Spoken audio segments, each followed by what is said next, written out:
Chapter 318. Zhao Guangwu didn't expect Zhang Yan to make a move just like that. He couldn't help but be shocked when he heard it. In a hurry, he stepped on the smoke and retreated. At the same time, a sword pellet flew out. In an instant, it drew out a golden arc light and blocked the star's sword pellet that was flying towards him. Then, with a spell, he turned into a rainbow light and flew far away. He was also proficient in swordsmanship. When he was a disciple of Luo Qixin, he often sparred with Luo Yuanhua. He knew that when two swordsmen were fighting, if one of them made the first move, the other would not be in a hurry to counterattack. Instead, he would think of ways to get out of the battle circle and avoid the storm-like attacks. After stabilizing his footing, he would then talk about other things. Although Zhang Yan didn't know his plan, he had never fought with a swordsman like Zhao Guangwu before. Now that he suddenly encountered him, he was delighted to see a hunter and naturally wouldn't miss such a good opportunity. Even if this person made a move to give way, he wouldn't let it go easily. Similarly, he turned into a rainbow and chased after him with his sword. Two rainbow lights chased in the sky. Both were as fast as lightning and as fast as flying stars. In the blink of an eye, they were already a few miles away. Zhao Guangwu had practiced swordsmanship since he was young and was confident in his swordsmanship. In his opinion, although Zhang Yan was also famous for the oblique path, he might not be able to be mentioned in the same breath as him. That was why he was full of confidence before this. However, he was surprised to find that the speed of the other's sword escape was not much slower than his bow. In fact, it was even slightly faster. Seeing this, his gaze froze, but he didn't panic. With a shout, he urged the sword light. The escape lights suddenly became fast and slow, left and right, making it hard for others to figure out where he was going. After flashing dozens of times, he arrived at the top of a mountain. Then, he looked for the gaps between the rocks to pass through, and after a few rounds, he finally pulled away from the sword light behind him. Then, he turned around and stood in the air. With a shout, he shook the sword pellet open, and in an instant, 12 wheels of sword light formed into a crescent moon wheel and flashed out. He had heard that Zhang Yan could use 16 swords in one breath, but he didn't think much of it. According to what he knew, Zhang Yan was the same as him. They had not learned the superior sword manual, so they couldn't fully display the power of the technique. However, he was slightly different. Not only did he know the light separation and reunion technique, he often sparred with his fellow sword cultivators when he was in the Luo clan, so he had rich battle experience. Even if he was short of a few sword beams, he was confident that he could use his exquisite sword skills to make up for it. The corner of his mouth curled up slightly. With a command of his mind, the sword rays separated and reunited, gathering and dispersing at the same time. It seemed as though it was expanding and contracting at the same time. It kept jumping around Zhang Yan's body, looking for an opportunity to attack the enemy. As long as he could find an opening, he would be able to kill his way in. Seeing that Zhao Guangwu was actually able to create 12 swords in one breath, Zhang Yan was not surprised, but happy instead. He exclaimed in his heart, and with a clear whistle, he also spread out his sword light. A total of 16 sword shadows flew out at the same time, transforming into streaks of dancing light that protected him. It was rare to meet a fellow practitioner. He wanted to observe the person's sword skills, so he wasn't in a rush to attack. He only focused on defense. Now that he was wearing treasured clothes and had cultivated the divine contract to the third realm, even if his opponent had a killer move, he was not afraid of killing him. Seeing that Zhang Yan was trapped by him, Zhao Guangwu couldn't help but look happy. He and Zhang Yan were from the same sect, and they didn't invite each other with a duel invitation. This battle could only be considered as a spar, and he wouldn't be able to explain who was injured. Therefore, he only hoped that he could defeat Zhang Yan and force him to admit defeat. With that, Zhang Yan wouldn't have the face to compete for victory in the tournament. Therefore, he did not hesitate to instigate his true essence and drove the sword pill like rain. A golden rain-like brilliance wrapped around a layer of starlight and poured down from every orifice, as if it was trying its best to crush it. Although the shuttle-like starlight was a size smaller than the resplendent silver light, it was extremely tenacious. Under the constant pressure, it repeatedly changed shape. Although it looked like charcoal and was in danger, it was still able to deal with it. The two colors of brilliance collided with each other and created a pleasing sound. It was like the sound of a zither and could be heard dozens of miles away. Unknowingly, an hour had passed in this battle between the two. Zhang Yan's breathing was long and continuous, and his dan was vigorous, but he did not feel anything. On the other hand, Zhao Guangwu was unable to break through the net of swords several times. Entering the net of swords, he felt slightly tired. He was secretly shocked and said, "This Zhang Yan is still calm and composed, and does not seem to be strained at all. I heard that he has achieved the first grade of his dan. Is the after effect really so endless?" When he controlled the sword light like this, his mind and the sword pill were in harmony, and he purely used the mind's eye and sword consciousness to find the enemy's flaws. Although the sword light was erratic and unpredictable, and he could take the initiative, he hadn't cultivated it to the state of perfect harmony. He had to first stand in one place and not be distracted in the slightest. Only then would he be able to unleash the greatest power. Once the sword light flew up, it would be as fast as lightning. In an instant, it could send out dozens or hundreds of swords. It needed to be in harmony with the sword consciousness, and he couldn't care about anything else. However, if he flew back and forth, the sword that he sent out would not go where he wanted it to go. If it was just a little bit higher, he wouldn't be able to talk about suppressing the enemy. Moreover, it wasn't easy to use 12 swords in one breath. Instead, it was an extremely heavy burden. Therefore, some sword cultivators in Shaoqing sect, even if they knew the method of splitting light, only liked to focus on one sword and didn't abuse this move, in case they used up too much of their vitality and were turned around. At this moment, Zhao Guangwu could feel the pale evil within his body rapidly dissipating. He was well aware that if he continued to struggle like this, if he was still unable to suppress Zhang Yan, it would be the other party's turn to deal with him after a while. However, before he could come up with a plan to deal with the enemy, Zhang Yan had already felt that this person seemed to be unable to continue. His gaze flickered slightly, and he increased the power of his sword. Blue light flashed randomly, forcing back the golden light that wrapped around him, as if it was about to burst. Zhao Guangwu couldn't help but be surprised. Compared to before, Zhang Yan's sword light was much more experienced. With Zhang Yan's method of 16 swords in one breath, it wasn't that he couldn't do many sword moves. It was just that he didn't fight and couldn't imagine it out of thin air. He originally had great potential for growth, but after practicing with Zhao Guangwu, he had a new understanding and understood many mysteries. Zhao Guangwu also understood that if he couldn't take down this person in one stroke, continuing to fight like this was purely for his opponent to train his swordsmanship. His mind changed, and he decided to change to another method. Therefore, he used the sword pill and jumped out of the battle circle. He was the main attacker, so of course he would retreat when he said so. When he was far away, he sheathed his sword and stood there, sighing. "I can't stop Senior Brother Zhang, so this battle is meaningless.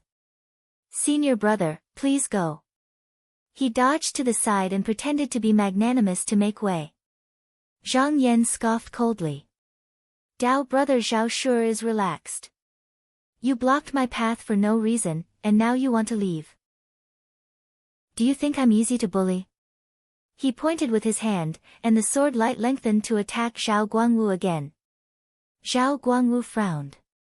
He had a sword concealment technique that could hide him from the side and suddenly attack. However, he had to wait for the right time to use this technique.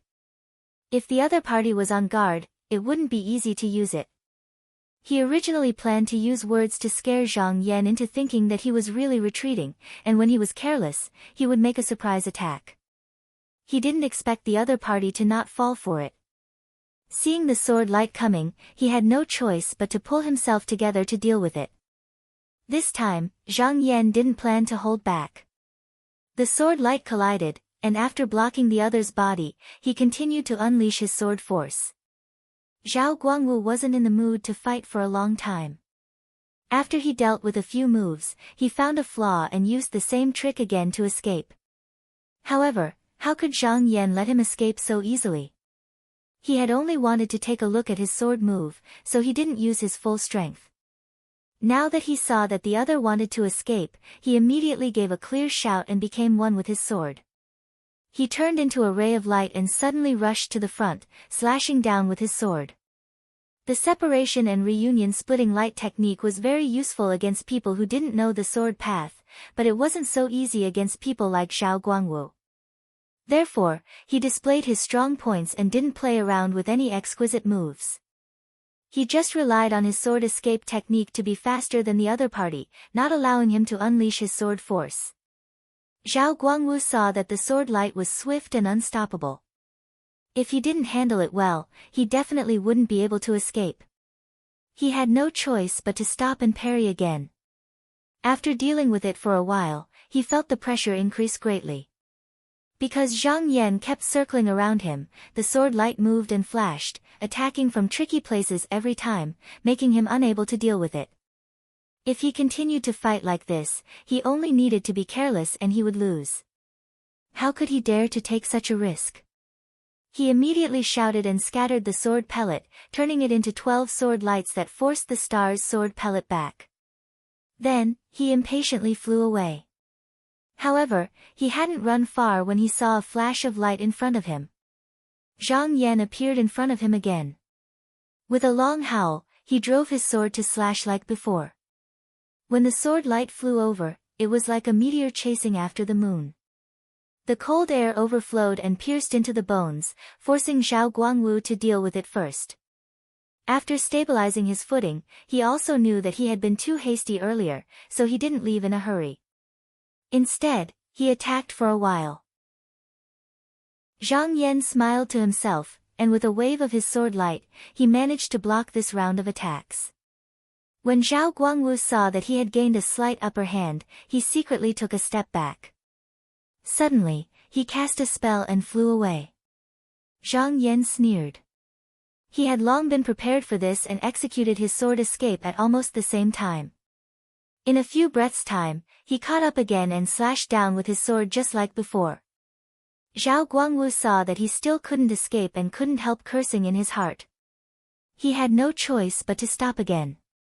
After a few times, he also knew that it would be difficult to escape today. Although he was also a sword cultivator, he also felt annoyed by Zhang Yan's fighting style. He felt that his hands and feet were tied. He obviously had a body's strength, but he couldn't use it.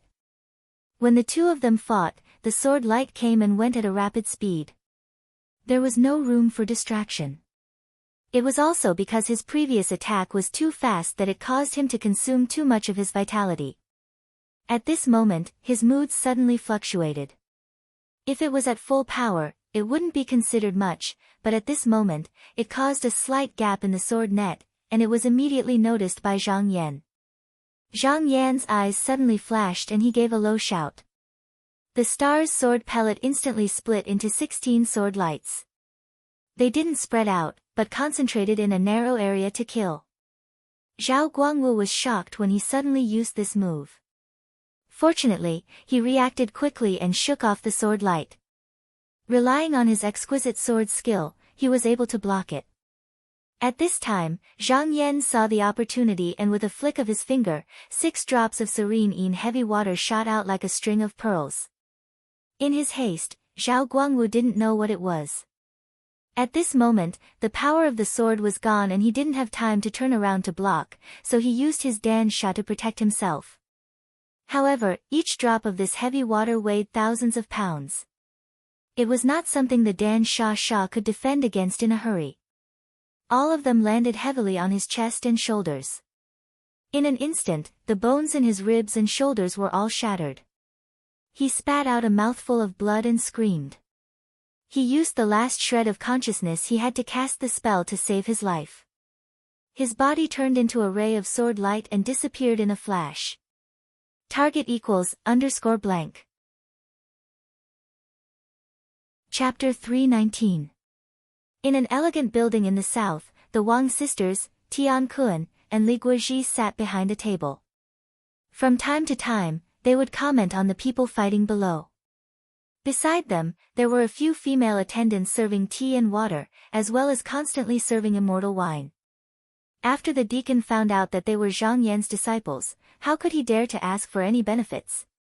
He respectfully led them to this fine building. Because he was afraid that they would slow down, he would come and take a look from time to time. Every time, he would sternly order the maids to not slack off at all. Li Guizhi saw the deacons change from arrogance to deference and lamented the unfairness. His master's cultivation wasn't high, so no one bothered with him. However, the Wang sisters were Zhang Yan's disciples. Even if they didn't say anything, no one dared to offend them. These few days of watching the competition between the disciples of the sect, the Wang sisters' horizons had been broadened. Only now did they realize that there were so many talented people in the sect. There were many people with talent that wasn't any worse than theirs. Now that they were a step ahead of them, if they didn't do their best to catch up, they would forever be left behind. Thus, they made up their minds to cultivate properly after returning to the sect. Wang Kaiwei saw that the deacon was scolding people on the side. From time to time, he would glance in their direction as if he was afraid that they couldn't hear him. She found it funny and stood up. "Deacon, please come and sit here. My daughter has something to ask." When the deacon heard this, he hurried over and bowed. "Junior sister Wang, please speak. I will tell you everything I know." Wang Kaiwei smiled and said, "I still need to ask Deacon Pai. What kind of rewards will the sect have for tomorrow's Mystic Light competition?" In these 20 days, a clear Qi realm disciple called Hua Pengcheng won first place. Not only did the sect give him a true palace to cultivate in, but they also gave him a high-quality spirit artifact, a mystic art manual, and 25 bottles of supplementary pills. They also gave him access to the high-brightness temple to listen to Tao lectures. His future could be said to be limitless. After today, it would be the battle between the mystic light realms. The deacon Daoist knew everything about the competition like the back of his hand, so he said, "I'll let the two junior sisters know. I heard that the top 60 disciples of the mystic light realm will not only be rewarded with a blessed land, but they will also be able to get a concubine from their sect. As for the top 3, not only will they be rewarded with the 3 herbs needed to condense their core, but they will also be able to choose one of the 5 arts and 3 scriptures to cultivate." The Wang sisters nodded repeatedly as they listened, but their expressions did not change. They had just entered the sect to cultivate, and their cultivation was not high enough, so they did not understand what this external medicine cultivation method meant. They thought that it was similar to what the Ming Qi disciple had bestowed, so they did not feel anything and just listened. Tian Kun was the same. He sat there quietly. At first, Li Guizhi thought that he was being arrogant. Later, he found out that he didn't like to talk, so he didn't come to provoke him. However, Li Guizhi was different from them. He interacted with far more people than the Wang sisters. His master had gone out for a period of time to search for the herbs needed to condense the core. It had been 22 to 23 years, and he had finally found all of them. Li Guizhi knew how rare these external medicines were. When he heard that the sect had bestowed such things, he couldn't help but think to himself, just a mystic light realm disciple is already so generous. If it's a core formation cultivator, they will definitely receive a lot more. Only if my cultivation increases will I be able to receive more. Just now, he secretly glanced at the Wang sisters. Originally, he had only approached the 2 girls because of their outstanding appearance. Everyone loved beauty, and he had not been a disciple for long, so he had not yet gotten rid of such mortal habits. But now, he no longer had such thoughts. If he wanted to cultivate, he had to have a partner, wealth, and a place. He originally thought that even though he had many people in the sect, his master wasn't bad. He didn't think that the deacon Daoist would treat him so differently from the Wang sisters. It was like a heavy blow to him. Thus, he decided to have a good relationship with these 2 sisters and see if anyone would dare to look down on him in the future. Among the disciples of the mystic light realm, the disciples of the Xianmen families are the most impressive. The Daoist deacon continued to talk non-stop, his eyebrows dancing as he spoke. But among the disciples of the Master, in the past 20 years, the two disciples who have been promoted to the position of Elder Zhu in the Ming Temple are Wang Ziyuan and Yuan Yanhui. Wang Keting's expression changed. She had heard Lu Yenny mention this Yuan Yanhui before. She said with surprise, "Ah, this Elder Zhu is really good at teaching disciples." When Li Guizhi heard this, he coughed. Wang Keting looked over and said, Daoist Li, what's wrong?" Li Guizhi quickly said, Nothing. I just choked on some tea." He thought to himself, Elder Yuan's skills aren't bad, but how bad can the disciples of Estate Lord Zhang be? I heard that the Wang sisters' senior sister, Lu Yenny, has only cultivated for 20 years and has already entered the mystic light realm. She's already famous.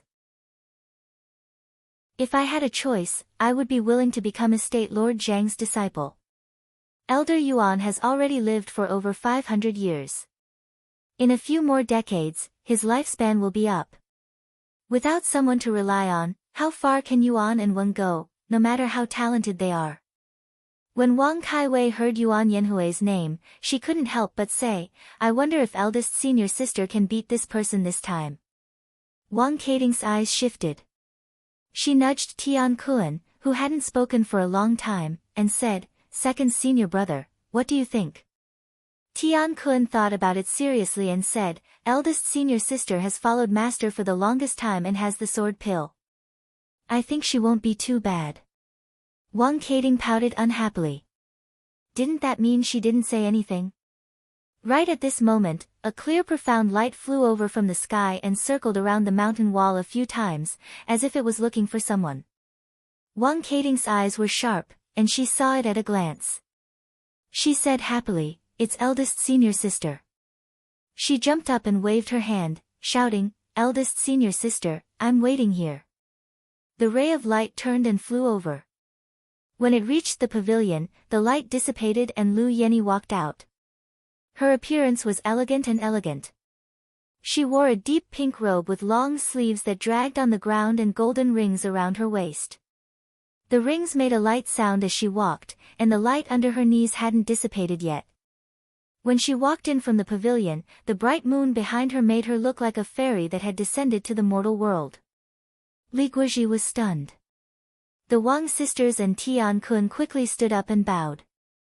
Greetings, eldest senior sister. Lu Yenny opened her red lips and said gently, Junior brother Tian, junior sisters, no need to be so polite. She turned her eyes again, looking at Li Guizhi, saying, I wonder who this is. Li Guizhi just now came back to his senses. He quickly tidied up his clothes and bowed, I am Immortaling Island's Li Guizhi. Greetings, Fairy Lu. Immortaling Island. Lu Yenny's eyes flashed with a trace of reminiscence as she nodded. At this time, in a pavilion not far from them, there were two Taoists drinking wine and enjoying themselves. One of the Taoists with a tall crown was already drunk. When he saw Lu Yenny's flight light, he asked a short cultivator, Junior Martial Brother Wang, look at that female cultivator. Her mystic light is so pure and rare. Do you know where she came from? The short cultivator took a look and said nonchalantly, from her appearance, she should be Lu Yenny. Her talent is high, it's normal for her to have such achievements. The Taoist frowned and put down his wine cup, is she the Lu Yenny that junior nephew Yuan mentioned? The one that almost stole her sword pellet on Yingluo Island? The short cultivator nodded, that's right, that's her. The Taoist with a high crown rolled his eyes and pushed his cup away with the help of his drunkenness. He stood up and said, I heard that this woman is still unconvinced that the sword pill was taken away by martial nephew Yuan. Since I have nothing to do, let me go and kill her spirit. The short cultivator knew that this senior brother of his loved to cause trouble. Because he was afraid that someone would take his life, he was chased out of the sect for many years. He didn't expect that just now, not long after he returned, he would return to his old ways. He hurriedly grabbed his wrist and said solemnly, Senior brother Bao, you can't, this woman is Zhang. Before he could finish, the Taoist shook his hand off and said impatiently, don't try to stop me. The short cultivator saw that the situation wasn't good. He looked at the 10 or so empty wine jars beside him and stomped his feet, saying, "Drinking is a hindrance." The two pavilions weren't far from each other. He turned into a rainbow and landed on the red railing. He shook his sleeves and placed them on his waist. He scanned the room fiercely and said deliberately, "Let me ask you, which one is Lu Yenny?" Lu Yenny just now sat down. Seeing that the Taoist's tone wasn't friendly and he reeked of alcohol, she stood up and said in a neither servile nor overbearing manner, "It's my daughter." "What brings you here, Taoist?" The Taoist with the high crown sized her up and chuckled, "I've heard people say that you're one of the best among the younger generation. Today, my hands are itching. Come, come, come. Let's have a spar. Let's see how good you are." Lu Yenny frowned slightly and shook her head, saying, "This Taoist, forgive me for not being able to comply." The Taoist was stunned. His shoulders trembled and he laughed out loud, saying, "What, are you afraid? Don't worry, I can spare you a few moves. Just come at me, I won't harm your life." Lu Yenny's eyes were clear and she said, "I'm afraid that Taoist has misunderstood. The competition is in a day's time. If Taoist wants to fight with my daughter, it's not too late to do so during the competition. I won't back down. However, it's inappropriate today and I won't accept the challenge. Taoist, please go back." The Taoist's expression changed when he heard this, but he said rudely, "No, since I'm here, I won't leave so easily. You have to agree, even if you don't want to," but just as he finished speaking, a wisp of smoke flew over and wrapped around his waist. He didn't know what was going on and angrily said, "Which scoundrel dares to capture your Taoist grandpa?" The person who caught him frowned and scolded, "Junior Marshal brother, stop talking. Don't think that with the Celestial Master's words, Daoran, can't deal with you." When the Taoist heard this voice, he couldn't help but tremble. He immediately became obedient and didn't dare to speak anymore. Lu Yenny looked up and saw that the person who attacked was a person from Daoran with a head full of white hair. He had a goatee and a thin face. He wore a rainbow-colored robe and sat on the flying couch. There were two disciples behind him. At this moment, he also turned around and looked at Lu Yenny. He said in a deep voice, "Are you Lu Yenny?" Chapter 320. This Daoran had a serious demeanor, and his aura was thick and powerful. As he sat there, everyone in the room felt suffocated. Lu Yenny did not know this person's identity, so she replied cautiously, "I am Lu Yenny. How should I address you?" One of the disciples behind the old Taoist stood up and shouted, "How dare you? This is the elder of Shangming Temple. Hurry up and greet him." Lu Yenny did not move. She smiled and said, "It is not difficult for me to greet him. My master is Chancellor Zhou of Danding Courtyard. May I ask how I should address you and my master?" The old Taoist frowned slightly. Zhou Chengju was 2 generations older than him. If that was the case, wouldn't Lu Yenny have to be the same generation as him? How could that be? Therefore, he changed the topic and said, "A great teacher produces a great disciple. My disciple, Yan Hui, often mentions you in front of me, Daoran. Seeing you today, you are indeed extraordinary." Lu Yenny's heart skipped a beat and she asked, "Is it Elder Zhu?" Daoran nodded slightly. Lu Yenny bowed and said, "So it is Elder Zhu. Yenny greets you." Although Elder Zhu was not well known in the sect before, he gradually became known after his 2 disciples, Wang Zhiyuan and Yuan Yan, showed their outstanding talents one after another. The reason why he was here was because he had received a report that his good-for-nothing junior brother had come to cause trouble for Zhang Yan's disciple. Fearing that a conflict would arise, he had rushed here in a hurry. Fortunately, he had arrived in time to put a stop to the matter so that it would not cause any trouble in the future. He had also heard of Zhang Yan's past. He was quite fearful of him. It should be known that Zhang Yan's core had reached the 1st grade. As long as there were no accidents, he would most likely enter the Yuanying realm. He was now 562 years old, and his lifespan was coming to an end. It could be imagined that if he offended Zhang Yan for no reason, he could still handle it now. But if he left in another 20 or 30 years, the two disciples he left behind would be in trouble. Not only that, he always hoped that after he reincarnated, he would have the opportunity to enter the celestial sect of wonders to recultivate. If his disciple couldn't even take care of himself, how would he have the leisure to care about his affairs? Thus, he'd stopped paying attention to his cultivation in the last few tens of years, and he'd placed all his energy on his two disciples. If it was possible, he still wanted to help them find all the medicines needed to condense the core and help the two of them reach the core transformation stage before his lifespan ended. With this thought in mind, he naturally didn't want any accidents to happen during this period. After chatting with Lu Yenny for a while, he couldn't help but praise her in his heart when he saw that she had a calm expression and answered fluently, just like a disciple of a famous sect. Chapter 321. In the valley, there was a mess of lights that flickered.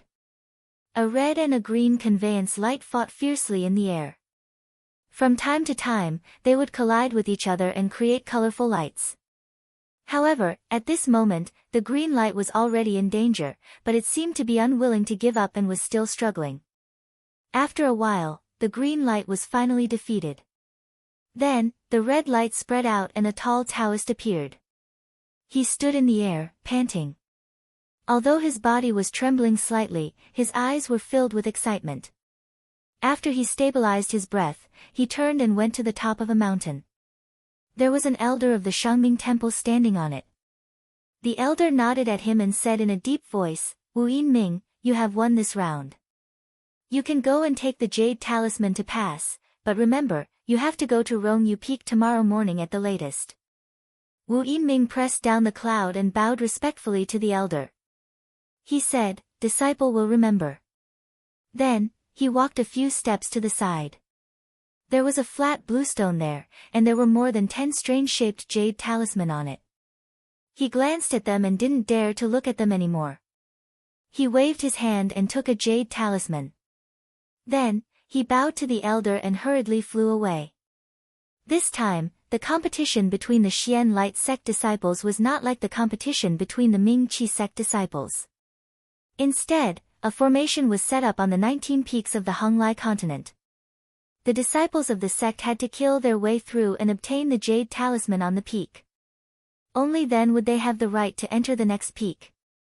If they failed 3 times, they would be expelled from this place and would no longer have the right to compete.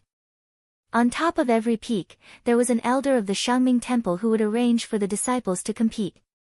However, every elder's temperament and preferences were different, so there were a lot of tricks. If they encountered those with strange temperaments, they would arrange 4 or 5 people to fight in one place. There were even some who would pick dozens of disciples to fight. Whether they could pass or not depended on their own luck. On the 19th peak, there were only 3 jade talisman on the peak. In other words, the most generous reward of the sect would only be obtained by 3 people in the end. Wu Yinming's luck was quite good. For 4 days in a row, he passed 4 trials in a row, and each time, he only encountered one opponent. He descended from the peak and saw a Taoist palace embedded in the mountain wall from afar. This was a place for the disciples to rest, so he used the traveling light to head inside.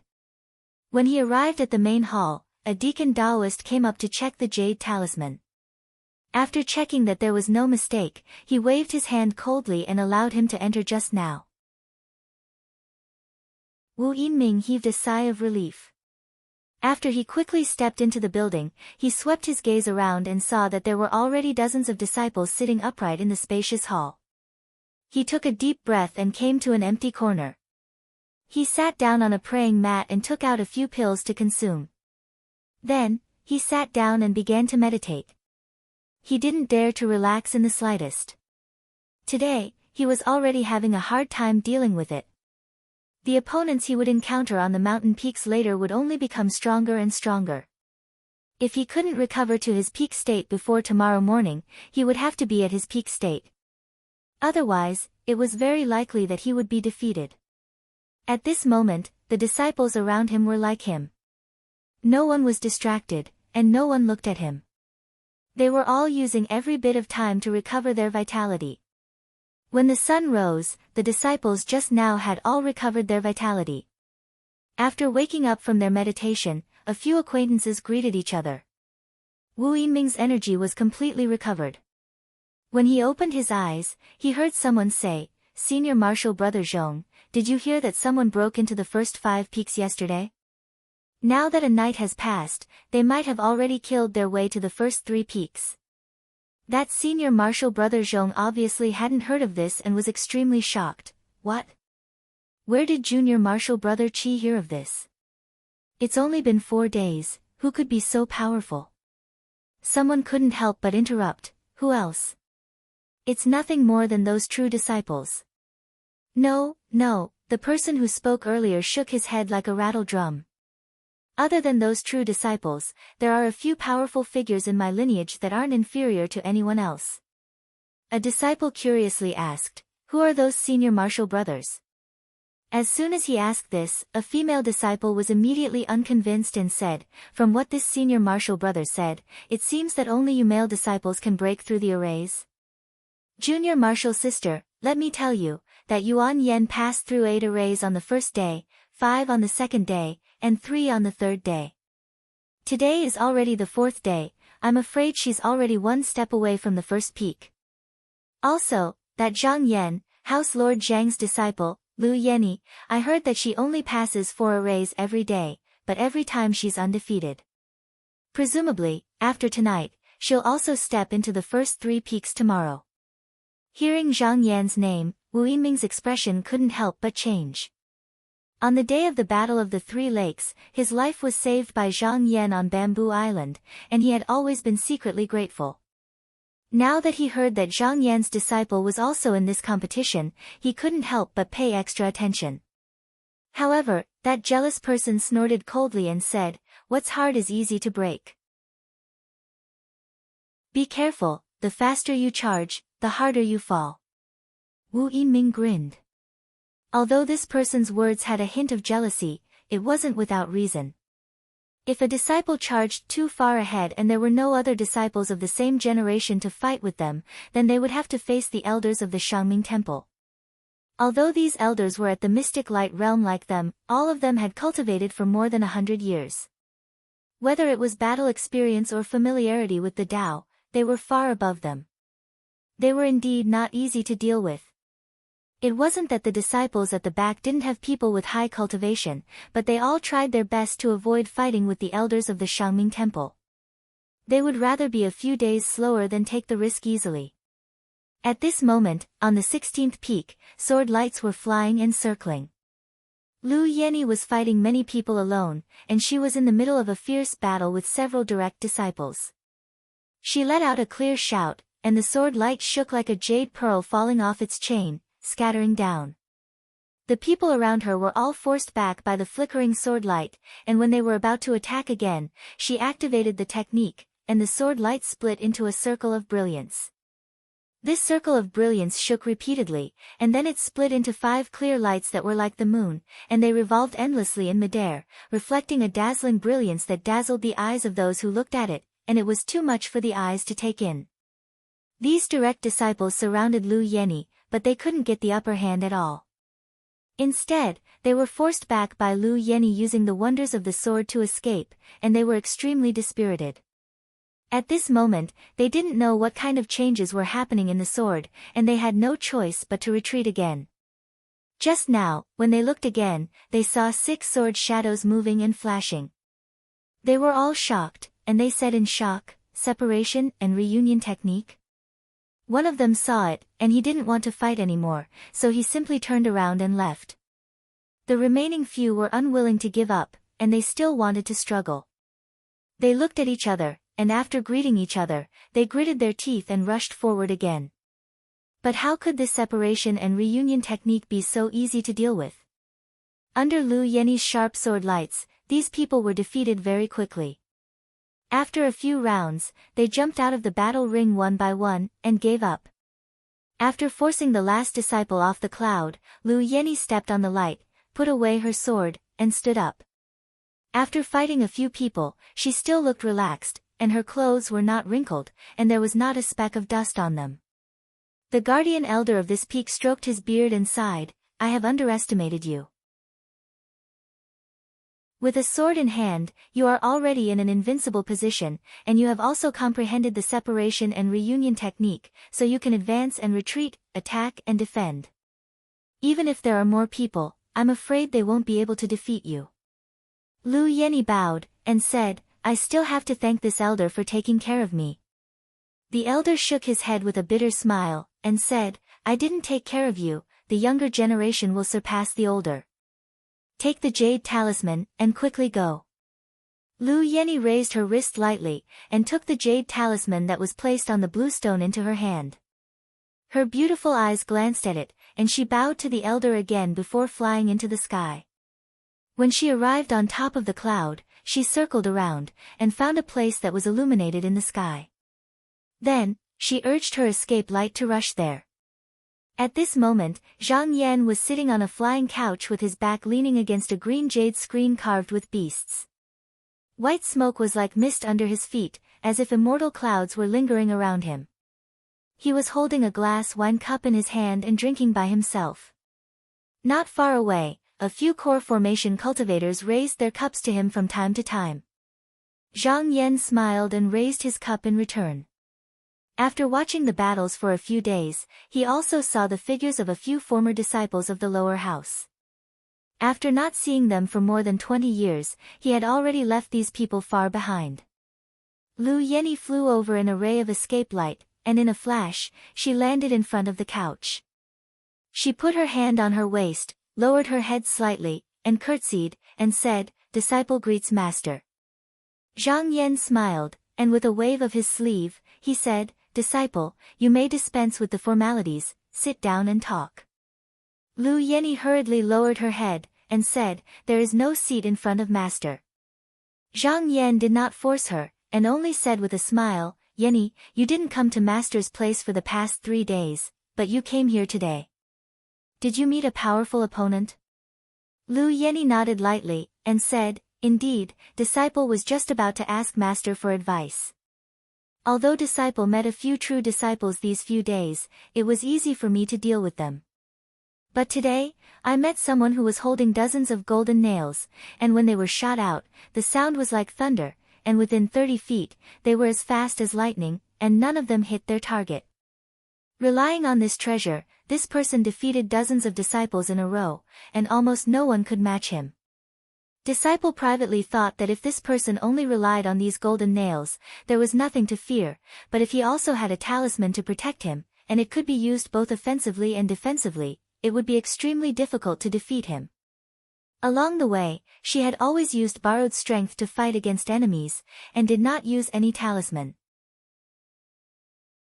That was because she did not want to expose all her methods in front of everyone, so that her opponent would not be able to see through her, and she would be prepared in advance. And this competition would definitely be decided on the last peak, and those who could make it there were all talented people in the sect, and no one was stupid. If she could come up with such an idea, the other disciples would definitely have a few tricks up their sleeves as well. They would not reveal all of their cards. When Zhang Yan heard this, he laughed and said, "I know what you're worried about. This person already has the golden nail in his hand. If he also has a treasured robe to protect him, it really won't be easy to break him. However, in my opinion, this is a small matter. I don't have much, but I do have quite a few treasures. If I want to compete, who am I afraid of? Take a few more. If someone tries to bully you with a magical weapon, just go ahead and retaliate." Chapter 322. On the morning of the second day, Lu Yenny bid farewell to Zhang Yan and re-entered the peak to challenge the trials. She did not meet any worthy opponents along the way and easily passed 2 trials in a row before arriving at the 19th peak. She stood at the peak and looked into the distance. She saw that there was a spacious valley below the solitary peak. On the east side stood a dozen towering trees that were so thick that it would take several people to encircle them. Their branches flowed with leaves and green clouds crept over them. On the west side was a wide field. The dead branches and withered leaves on the ground had long been cleaned up. There was a semicircular cliff about 30 feet wide on the mountain wall, and it was very smooth. In the middle of the cliff was a three-legged incense burner that was as tall as a person. Behind the cliff was a 3-story flying temple that was embedded into the mountain wall. Vines and branches hung from the eaves, and there were vermilion pillars and black tiles. On one side of the temple, there were 3 waterfalls that flowed down from the mountain and converged into a crystal-clear waterfall in the valley. It meandered forward and divided the valley into 2, like yin and yang. Chapter 59, Black Shuttle builds Merit. Master and disciple rejuvenate. There were already several disciples sitting on the cliff platform.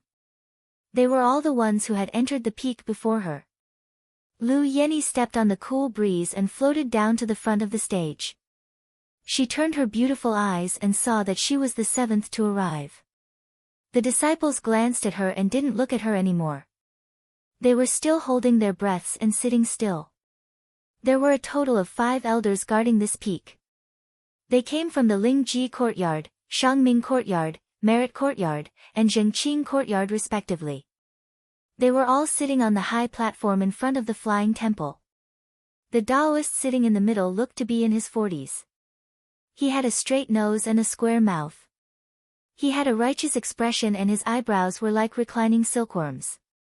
His long beard hung down to his abdomen and his eyes were filled with power.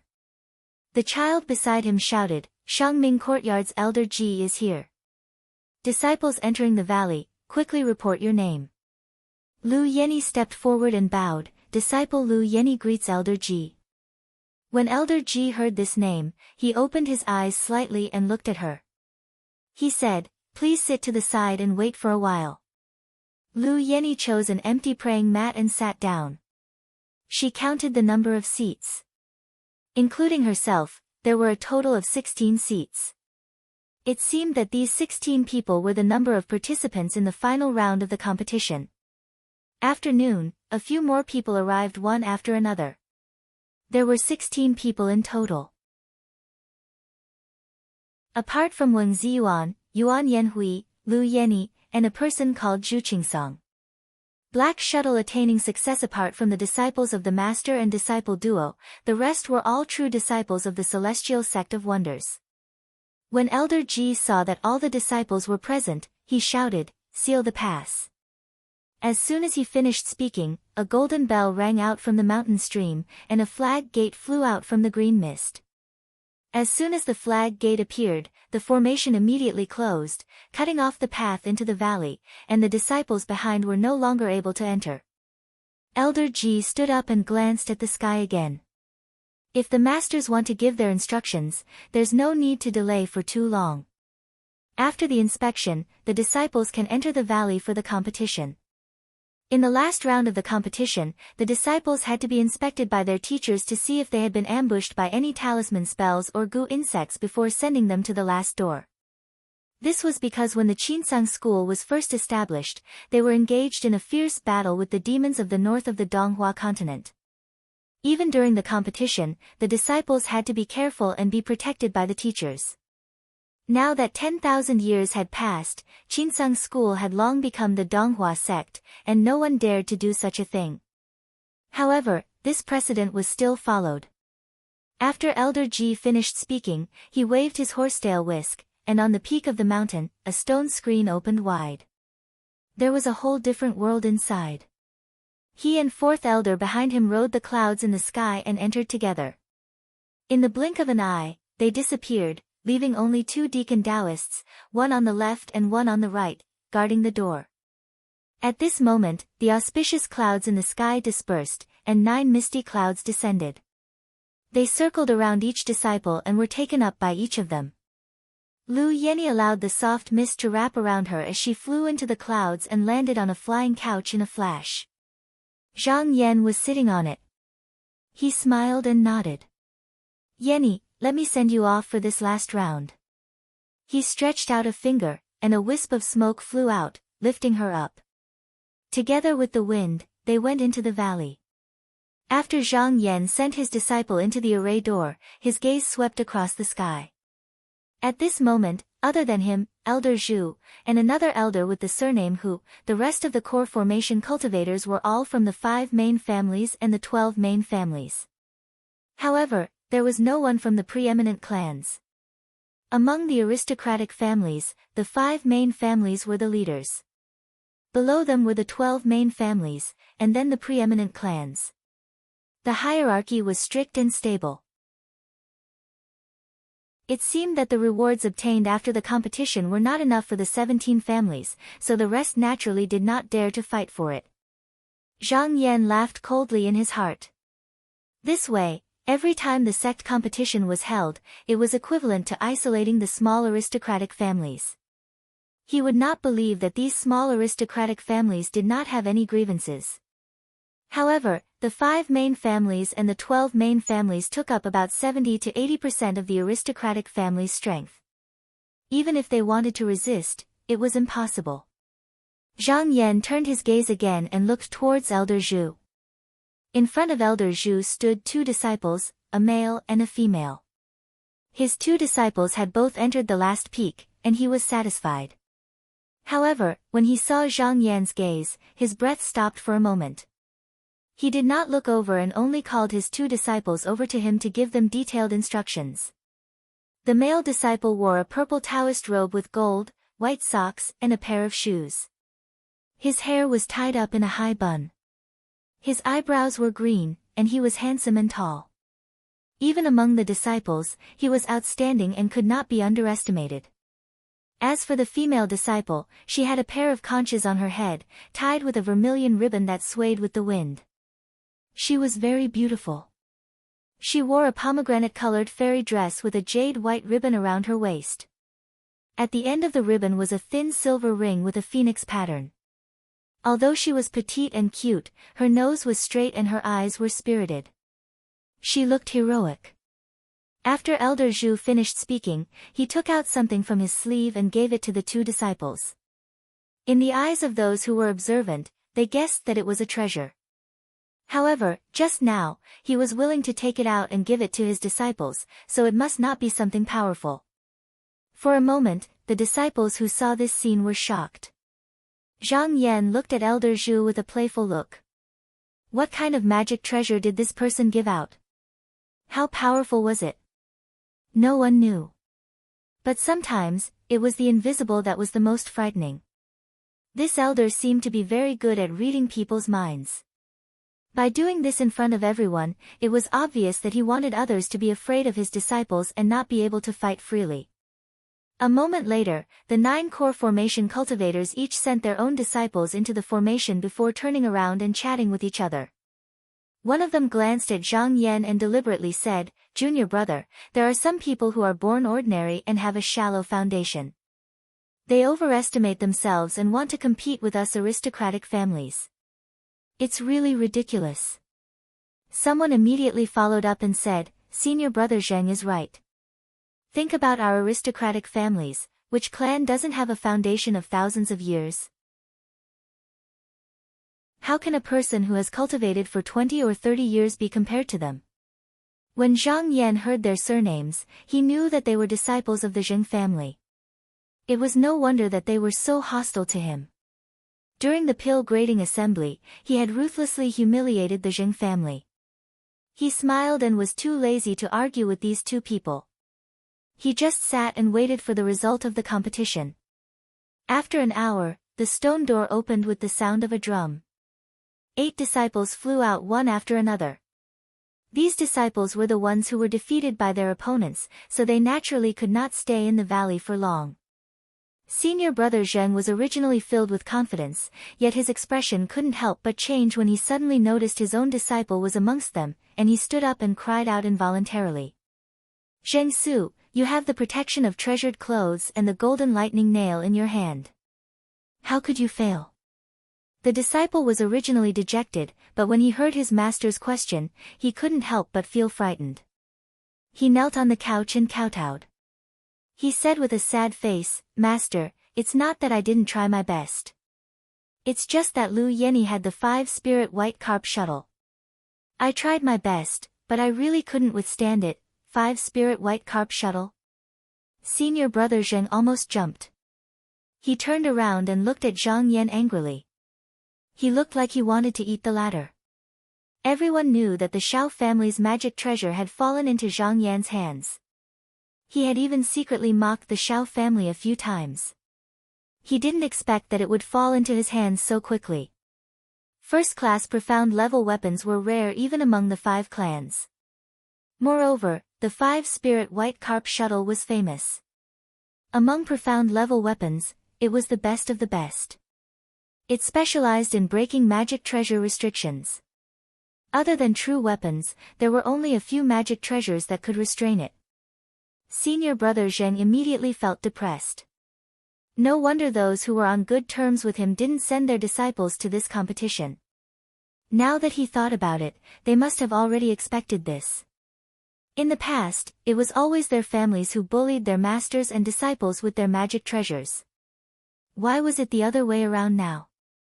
He really couldn't hold it in any longer. He angrily walked in front of Zhang Yan and said loudly, "Zhang Yan, your magic treasure is powerful today. My disciple didn't lose unjustly. However, in this world, you're not the only one with a good magic treasure. Don't think that no one can restrain you. In the competition the day after tomorrow, I'll be sure to experience your brilliance. I'll take my leave." When he finished speaking, he flicked his sleeves and left with his disciple. When Elder Zhu heard the words, 5-spirit white carp shuttle, his expression changed slightly. He stroked his beard and didn't say a word. Not long after, he seemed to have made up his mind. He suddenly walked to the side and whispered a few words in the ear of the deacon Taoist at the door. The Taoist looked at him in confusion and surprise. Seeing his serious face, he hesitated for a moment, then nodded and turned to walk through the stone door. Everyone was curious and didn't know what he said. Someone couldn't help but stand up and yell, "Senior brother, please wait.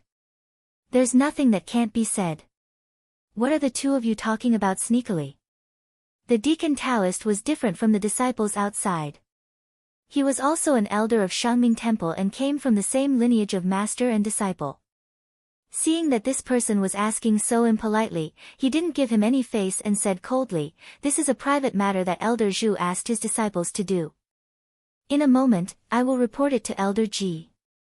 If this senior brother has any doubts, you can talk to Elder Ji yourself. There's no need to make a fuss and lose your status." "You." That person choked on his words but couldn't say anything. He snorted and sat back down. Everyone waited for another hour before the stone door opened again. This time, 4 disciples flew out of the valley with dejected expressions. Seeing that their disciples were defeated, the masters were also embarrassed and didn't want to stay any longer.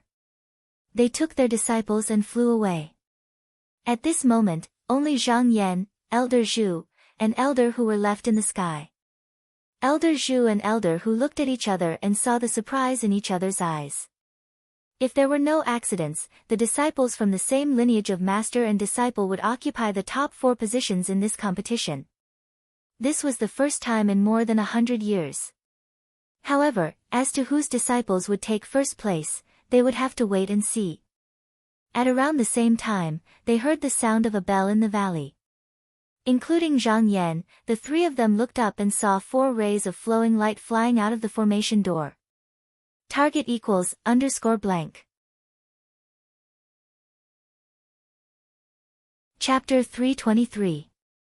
As soon as the 4 rays of light appeared, they dispersed and headed towards their respective masters. Elder Zhu was expressionless. He didn't ask what the outcome was. He summoned a cloud of smoke and enveloped his 2 disciples. Without saying a word, he flew up and left. Elder Hu saw his disciple Zhu Qingsong land in front of the bed. He came up and bowed before standing there in silence. It was obvious that he was a bit lonely. He sighed inwardly and comforted in a gentle voice, "Qingsong, none of the opponents here are your match. There's no need to worry about winning or losing. Follow me back to my abode." After comforting him, he waved his sleeves and released layers of smoke that enveloped his disciples before flying south. Lu Yenny arrived at Zhang Yan's bed and bowed. Honored master, disciple was lucky enough to obtain first place in the competition. Although he had already expected such an outcome, Zhang Yan couldn't help but feel happy. He nodded with a smile and went forward to help her up. Good, good, good. Disciple, please get up. Lu Dian obtained first place in the competition of the disciples of the mystic light realm.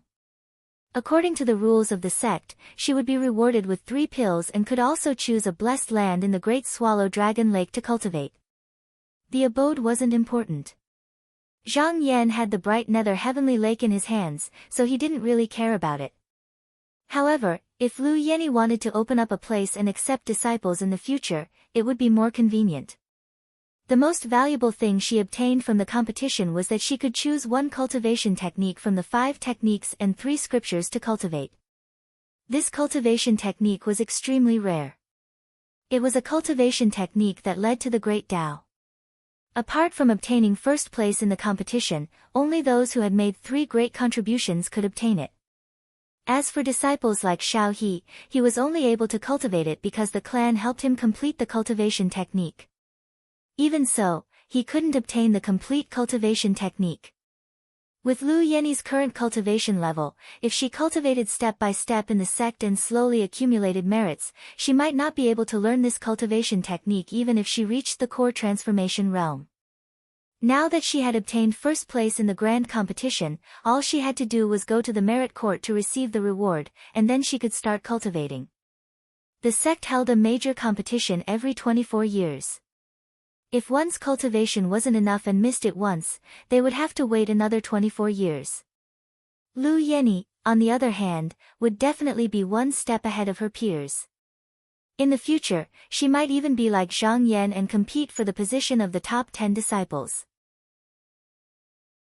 Although Zhang Yan had great ambitions, just now, those aristocratic family disciples were saying that his foundation was shallow. Although they were mocking him, they weren't wrong. The clear nether heavenly lake was such a large paradise. It would be a lie to say that no one coveted it. It was just that they had not found a suitable excuse. In addition, the master and disciple lineage and the celestial sect of Wonder's aristocratic families were currently fighting against each other, so no one cared about him. However, once he became one of the top 10 disciples, it would not be easy to topple him. It was just that each of the top 10 disciples had their own roots, branches, and leaves that worked for them, while the clear nether heavenly lake was only supported by Zhang Yan alone. Even if Lu Mainyang, her younger brother, and Monster Queen Jun Yu stayed here, it would still be far from enough. Moreover, they were not on his side. However, Lu Yenny was different. This disciple had excellent aptitude, was clever, and respected her master. If she could become a core transformation cultivator soon, she would be a great help to him.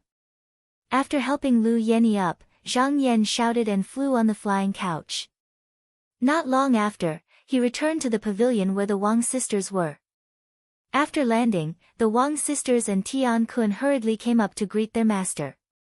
After a short conversation, they found out that eldest senior sister had won the disciple competition.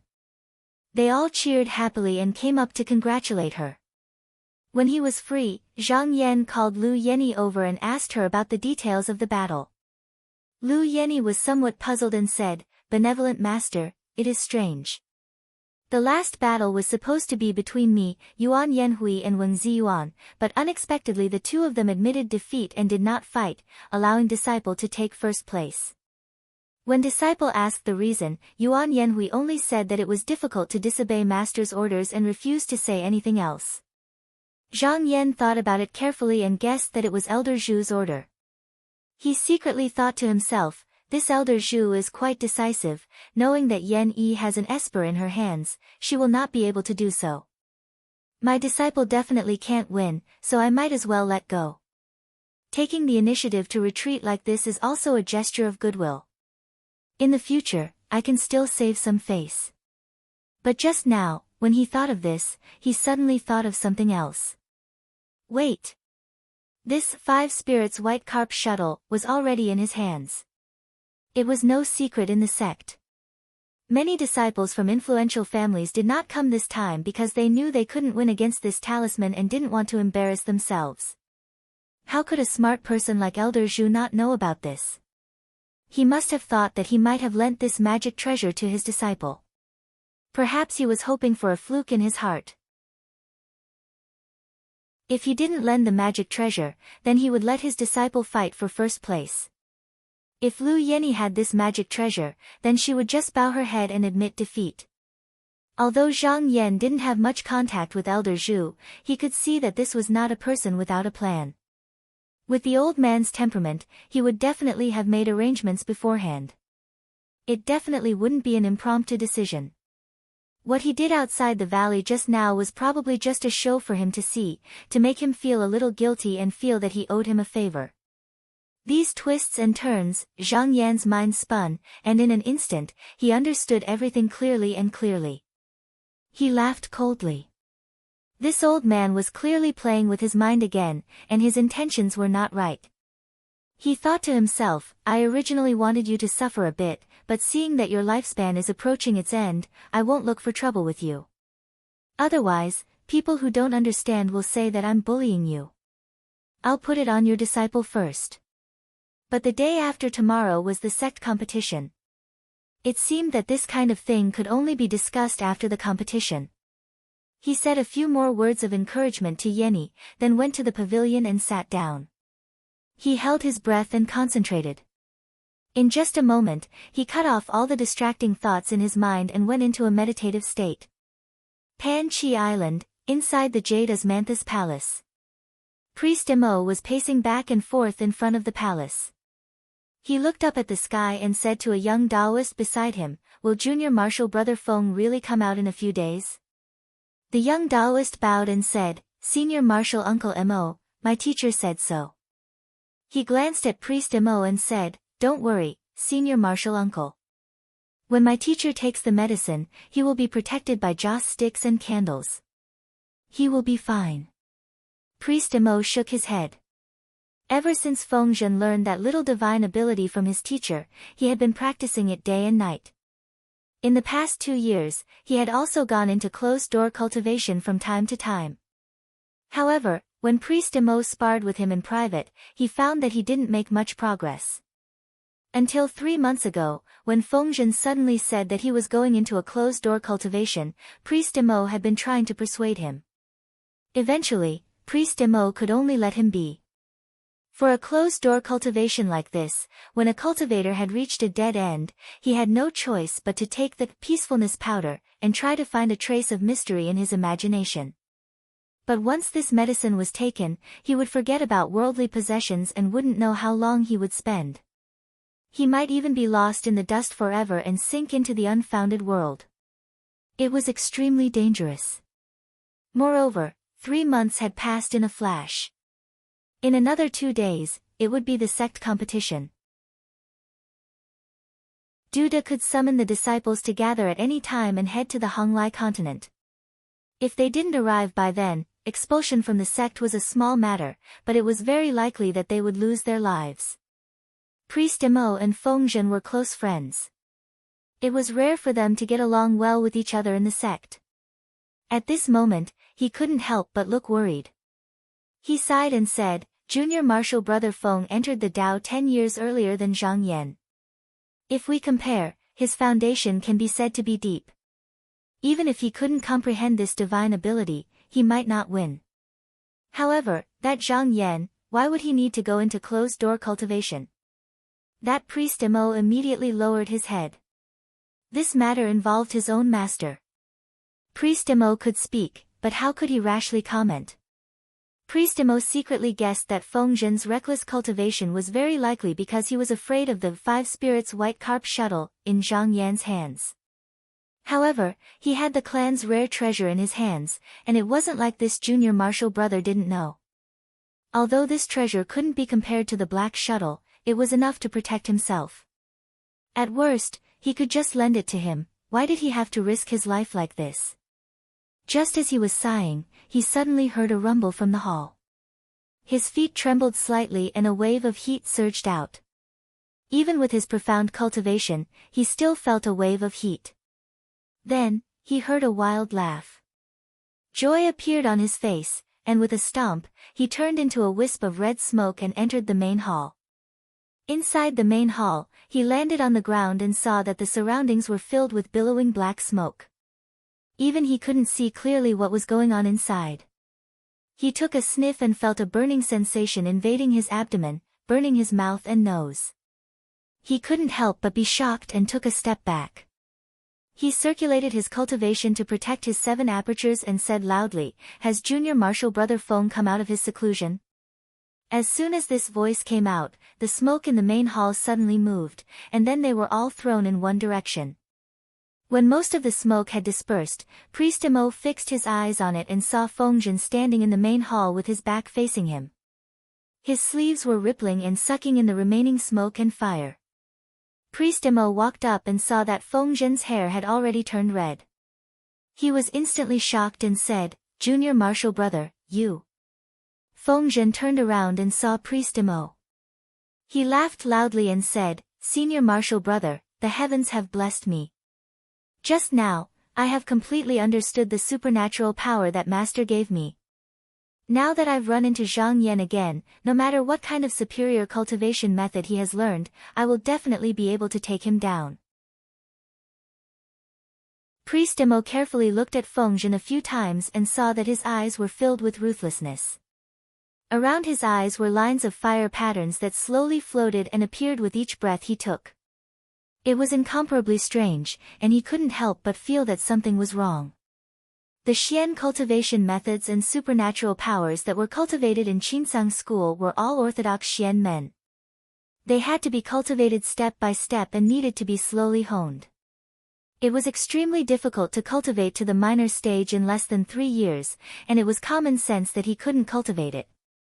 However, Fengzhen was in a hurry to cultivate and said that it was an order from his master, so he couldn't stop him. But seeing Fengzhen's appearance, it seemed that he had taken the peacefulness powder, and his mind had been affected. Unconsciously, he walked over and carefully looked at Fengzhen. In a low voice, he said, "Shitty, do you feel that something is wrong?" Fengzhen's expression was somewhat displeased. He said, "Wrong? What's wrong?" "Humph.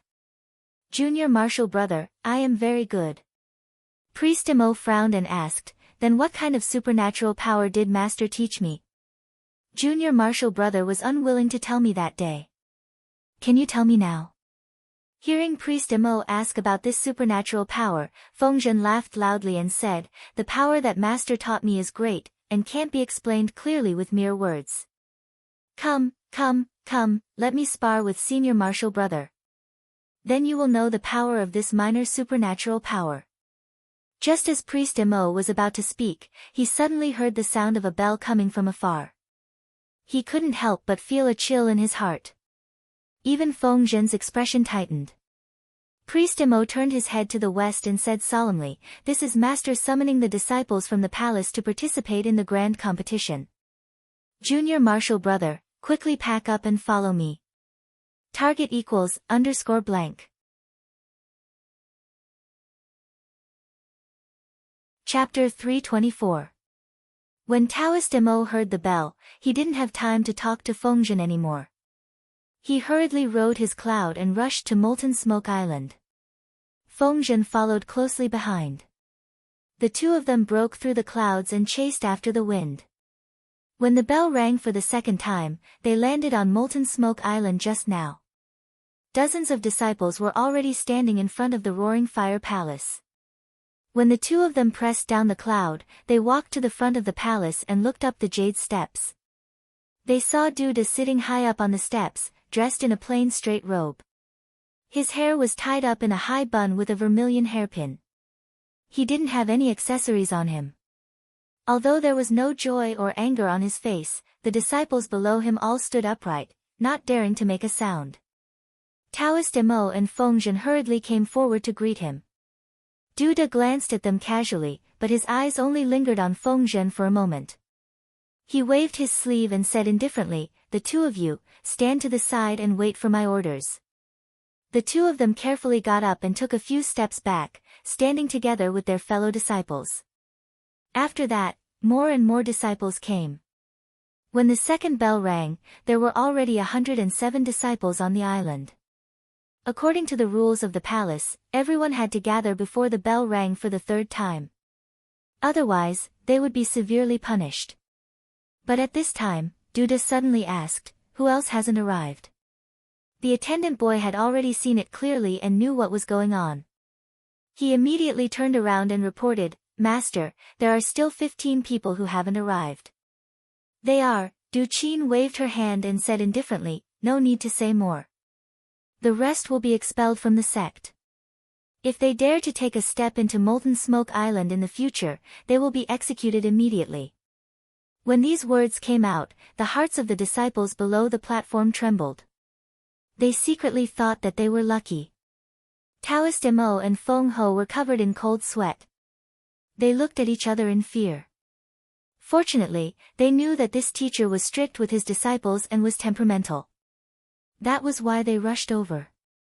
If they were a little late, they would probably end up like this too. It seemed like these disciples were all clinging to Duda, so the clan could support them. However, if they lost their master's favor and were expelled from the clan, even if they returned to the clan, there would be no future for them, and no one would argue for them. Duda stood up from the couch, his sleeves naturally dragging along the ground. His emotionless gaze swept downwards. His white robes were whiter than snow, and his figure was tall and slender. Although he looked a little frail, he exuded an imposing aura as he stood there. All the disciples in the hall felt their hearts skip a beat, and they all lowered their heads, not daring to look up. Duda took a look and said, "Disciples of the Fireworks Palace, follow me to the competition." He turned around and boarded a red-maned Shilin flying carriage. Starting the engine, in a split second the smoke and clouds dispersed and soared into the sky. After a few breaths, a loud noise was heard on the island, as if a cauldron had been opened and a cauldron had been flipped over. Sparks were flying everywhere. The disciples all got up into the smoke and followed behind. Hundreds of red lights flew out from the fiery island, bringing with them a dozen miles of black smoke, burning the sky and rushing towards Hung Lai and Lu Hong. There was still one more day until the competition, so there was no need to rush. Duda walked at a leisurely pace. When there was still half of the journey, he suddenly saw colorful lights on the horizon, and in the blink of an eye, a large cloud of wind and clouds had arrived. In the lead was a long-bearded man with a dignified appearance. He was also sitting on a flying carriage, coming from the east. Behind him, there seemed to be thousands of misty and colorful clouds. He was also followed by more than 100 disciples, each of them in a high-spirited manner. Flying lights and smoke rolled here and there, spreading out for a few miles. When the man saw Duda, his eyes lit up. He stood up and greeted, "I thought I was early, but I didn't expect Brother Du to be one step ahead of me." Duda looked at the man and stopped the flying carriage.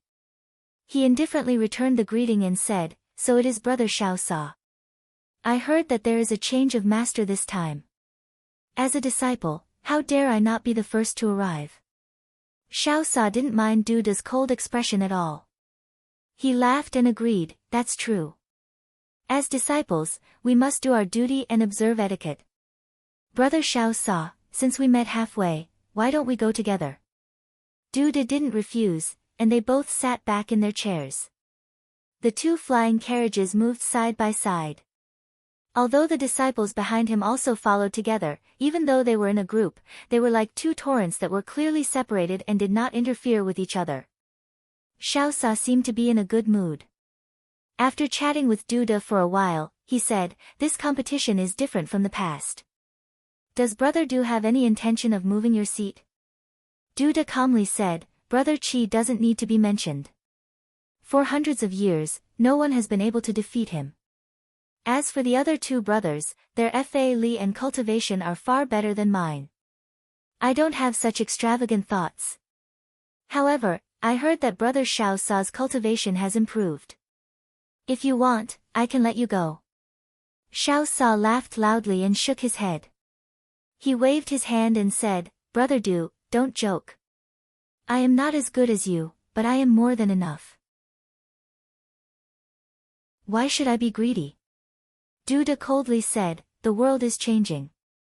Even if you want to keep your selfish side, I am afraid there will be people who won't let you have your way. Xiao Sa raised his eyebrows. His eyes flashed like lightning, and his body emitted an awe-inspiring aura. He said, brother, are you talking about Huang Fuzhou? Ha, this person is not bad. He is worthy to be my opponent. If he can kill his way to me, I will give him a chance. Duda said, the master and disciple sect is pressing me. Brother Xiao Sa must have been warned by the master and should know what to do.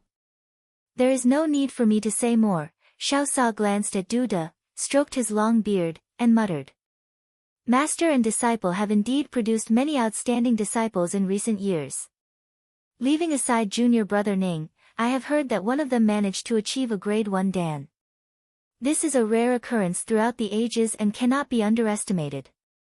Oh, that's right, this person seems to have killed 2 of senior brother's disciples. Duda did not answer. His eyes were deep like a bottomless pool, making it impossible to tell what he was thinking. Xiao Sa's eyes showed a hint of pondering, but then he smiled carelessly and did not continue to ask. He only controlled the flying carriage to move forward. When they reached the Honglai Lu Hong, the 2 went deep into the river. Along the way, their momentum was impressive, and the spirit beasts and strange birds avoided them. After a moment, 10 peaks appeared in the clouds in front of them, forming a circle. Each of them was majestic and magnificent. In the middle, there was only a piece of white land, piled up with a 10-feet-high earth platform. The platform was arranged according to Xian Li's odd numbers, and there were many formation flags. The 2 arrived in front of the peak in a flash. At this time, Duda looked in one direction. He saw that on the flat ground in the distance, the wind was endless, the dust was swirling, and there seemed to be thousands of pearls shining brightly. The smoke followed the flowing light, and the shadow flew thousands of feet. In a flash, it climbed up the 6th peak, and then slowly descended. When the dust settled, the fog and smoke dispersed, but there was a warm light, reflecting the whole peak like a pile of jade. Xiao Sa drove the flying carriage forward a little, as if he wanted to take a closer look. He knew that such a scene was not something that a single person could create. Just like them, it was a gathering of over 100 disciples. However, there was still a solemn look in his eyes as he said in a deep voice, Zhuang Buji's cultivation has improved over the years and he cannot be underestimated. Since he is here, I believe that Luo Qing you should have arrived long ago. His gaze turned and looked towards the 8th peak, and sure enough, he saw luxuriant foliage, clear leaves fluttering in the wind, and green mist hanging down like tassels, rippling with the wind. He couldn't help but nod, and then he looked towards the 7th, 9th, and 10th peaks. He saw multicolored lights shining brightly, and each had a strange phenomenon, so he said, Junior Martial Sister Han, Junior Martial Brother Su and Junior Martial Brother Fang have come as well. Duda's tone did not change, and he said in a deep voice, Brother Xiao Sa, let's settle down. Xiao Sa nodded, and the 2 of them did not say much. They each went their own way, and the disciples who were originally on the same path also went their separate ways, and followed their own masters.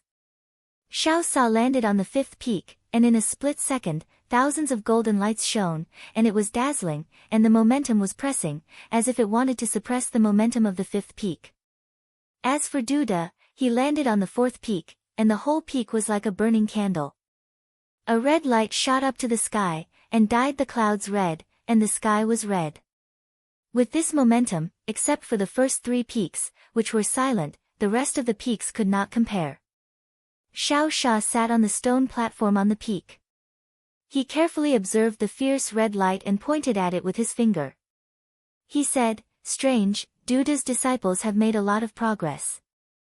I originally thought that he didn't have the heart to teach his disciples, but now it seems that there are a few who have made great progress. Behind him stood a man in a green robe, dressed like a scholar. His appearance was ordinary, but his eyes were bright. He looked up and said in a deep voice, I'm afraid it is the master's order, so I have to obey. Xiao Sha nodded his head in deep thought. Although the the top 10 disciples, usually had their own territory in the sect. There were always masters above them. There were some things that they couldn't do as they pleased, but if an order came down, they had to obey it.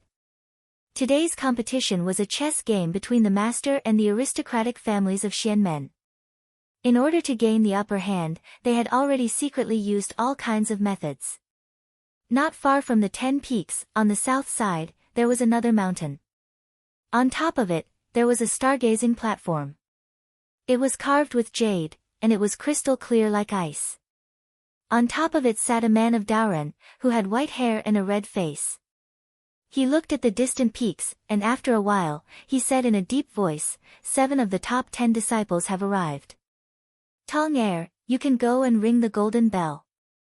Tong Er was stunned, and said, Elder, spiritual master Qi has not arrived yet.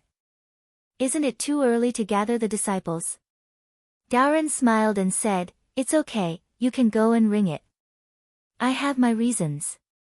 Tong Er did not insist. He bowed, accepted the order, and went to ring the golden bell. Not long after, a long and melodious sound of the bell rang.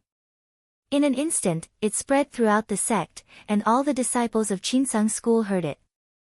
As the bell rang, a wisp of smoke flew out from the hundreds of islands in the vast Great Dragon Abyss Lake.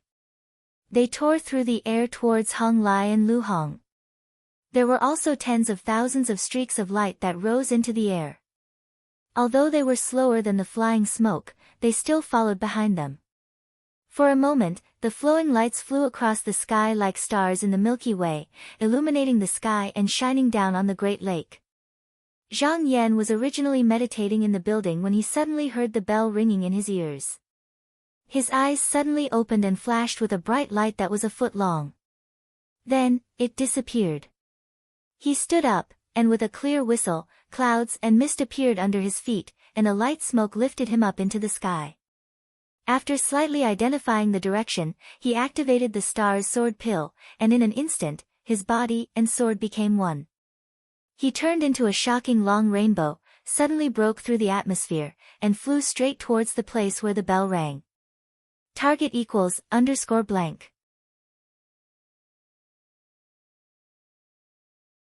Chapter 325. Remember, Lu. Zhang Yan flew towards the sound of the golden bell. His sword escape technique was fast, and in an instant, he had traveled 100 miles. In the distance, he saw a valley with lush foliage and lush greenery. There was a copper pillar rising from the 4 corners of the valley. 4 Daoren people were sitting cross-legged on top of it, each holding a flag in their hands.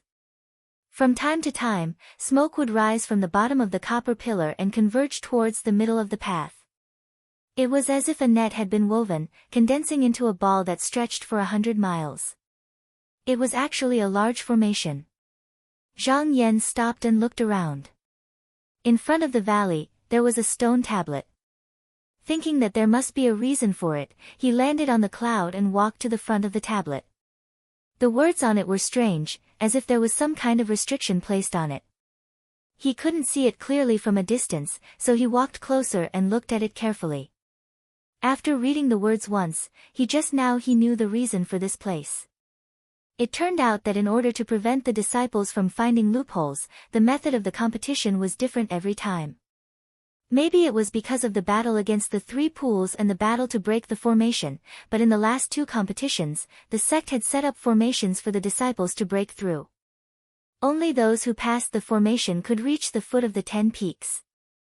In the last competition, they only needed to find the exit and break through the formation guarded by the elders of the sect. But this time, it wasn't so easy. The people who broke through the formation had to pass through a total of 16 doors. Not only that, each door could only allow 1 person to pass through at a time. If the disciples who broke through the formation met each other, they would have to fight each other. The loser would have to leave the formation and follow the formation to another place. If they were unlucky, they would have to start all over again. In this way, every disciple who entered the formation could be an opponent. The more people who lost, the less chance they had of breaking through the formation. Zhang Yan was naturally not afraid. He smiled, waved his sleeves, and walked into the formation. When he looked at the stone tablet, a few core transformation cultivators came down, talking and laughing, wanting to see the stone tablet as well. He glanced at Zhang Yan and saw him standing there with his hands behind his back. However, their expressions changed and they let out a low cry. They actually hesitated and waited for him to leave. Just now, he dared to take a closer look. After looking at it, someone said with a bitter expression, "I didn't expect this person to be ahead of us. If we enter the formation now, we might have to face him." Another person immediately said, "Why don't we wait for a moment, wait until this person is far away. It won't be too late to enter the formation later." His companions all agreed with him. After Zhang Yan stepped into the formation, he saw a fog in front of him. It was as if there was a veil in front of him, and he couldn't see clearly. He leaped into the clouds and flew forward for a moment. The battle formation changed again, but he was not in a hurry. Every time he traveled a mile, he would concentrate and calculate. It didn't take long for him to see the clues. This array formation was not difficult. As long as one was willing to put in the effort to calculate and understand array theory, if no one stopped them, they would most likely be able to break through the array formation. However, if there were people fighting for the door, then it would be a different story. The door would change at a fixed time, and the slightest delay would cause one to miss it. This meant that the disciple who tried to break through the array had to defeat his opponent in a short period of time to pass. Because of this, the person who entered the array had to use all of his methods. However, there were 4 Yuanying cultivators protecting and operating the array formation. They could help at any time, so there was no need to worry about the disciple's life being harmed. Zhang Yan couldn't help but think that this array was a test of one's temperament and cultivation. It was a good way to select the disciples. He calculated for a while more and understood the changes in the array formation. He relaxed and started to move according to the direction to break through the array formation. In a few breaths' time, he heard the sound of a gong. An array door appeared out of thin air, and clouds of mist rolled out. Just as he was about to fly inside, a shadow suddenly flashed. A person suddenly appeared from the side, as if he wanted to pass through the array door before him. If he let this person pass, then the array formation would change accordingly. Zhang Yan had to calculate again, and it would be a waste of his effort. So he laughed and said, "Senior Marshal Brother, why are you in such a hurry? Wait a moment." With a thought, a sword light cut through the air and blocked in front of the array door. If that person insisted on rushing forward, he would be cut by the sword light. This person was also shocked. He was confident that he could not be detected by others because he had the art of evading shadow. He thought that he could take Zhang Yan by surprise and break through the array door, but he didn't expect Zhang Yan's sword light to be so fast. So he hurriedly turned around and dodged the sword light. Just as he was about to counterattack, Zhang Yan raised his hand and pointed. The sword light suddenly leaped up and went straight for his face. That person couldn't take it anymore and dodged to the side. He took a step back in a sorry state, but he didn't expect that he had already moved out of the way of the array door. Zhang Yan smiled faintly and didn't want to waste any more time with him. He turned into a streak of light and rushed toward the door. Taking advantage of the momentum, he passed through in a flash. With a loud rumble behind him, the formation changed and the door disappeared. He didn't look at it anymore. He calculated the position of the next door and continued forward. After walking for less than a mile, he saw a ray of light floating like a jade spring on the ground. It separated to the sides and another door slowly rose. Before the formation door was fully formed, the sound of a drum was heard from the Sun position, and a formation door was opened. A Taoist stepped out from it, and stood face to face with him. This Taoist was wearing a bagua robe. His hair was tangled with yellow mud and his body was covered with grease. His beard and hair were sparse and his face was extremely old. When he saw Zhang Yan, he bowed and said, "Junior Marshal Brother, you're too polite. Only one of us can pass through. Please." Time was of the essence, so there was no need for both sides to introduce themselves. They only needed to fight. Zhang Yan smiled and said, "Be careful, Senior Marshal brother." He pointed with his finger and the star turned into a shooting star. It flew straight towards Doran's head. Doran obviously didn't expect him to be an immortal and couldn't help but be shocked. However, he seemed to have a way to deal with it. He hurriedly raised his sleeve and an icy mist that radiated cold light flew out in an attempt to block the sword light. However, before the sword light could touch the mist, it made a nimble turn. In this turn, it had already avoided the treasure and came for Doran's ear. Seeing how nimble the sword light was, Doran couldn't help but be shocked. At such a close distance, he didn't have time to dodge and could only hurriedly use his Dan Sha to block. Who would have thought that as soon as the Dan Sha was activated, the sword suddenly darted out, his vision blurred and he felt a chill by his ear. Just now he saw a strand of hair fly past the tip of his nose.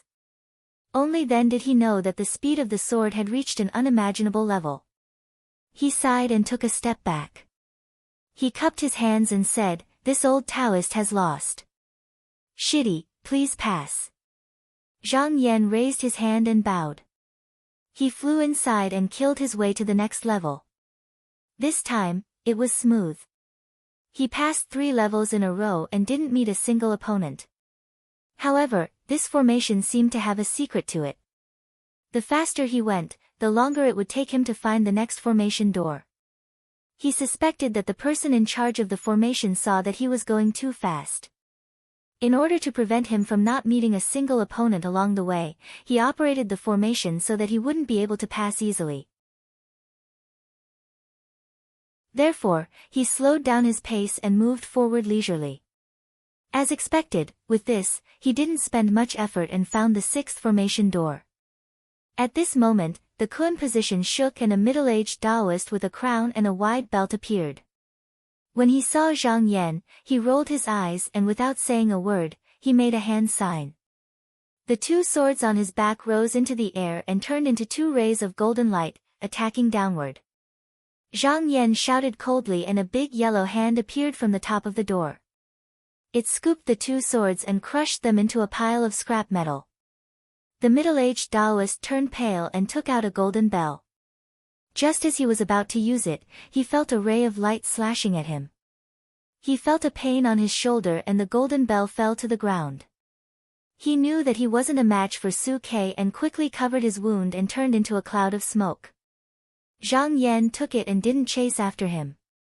He waved his sleeves and stepped into the formation door. Along the way, he frequently used his skills. Whenever he encountered an enemy, he would first use his flying sword to slash. If the enemy couldn't react in time, they would immediately be forced into a fluster by him, forced to retreat, and had no choice but to get out of the way.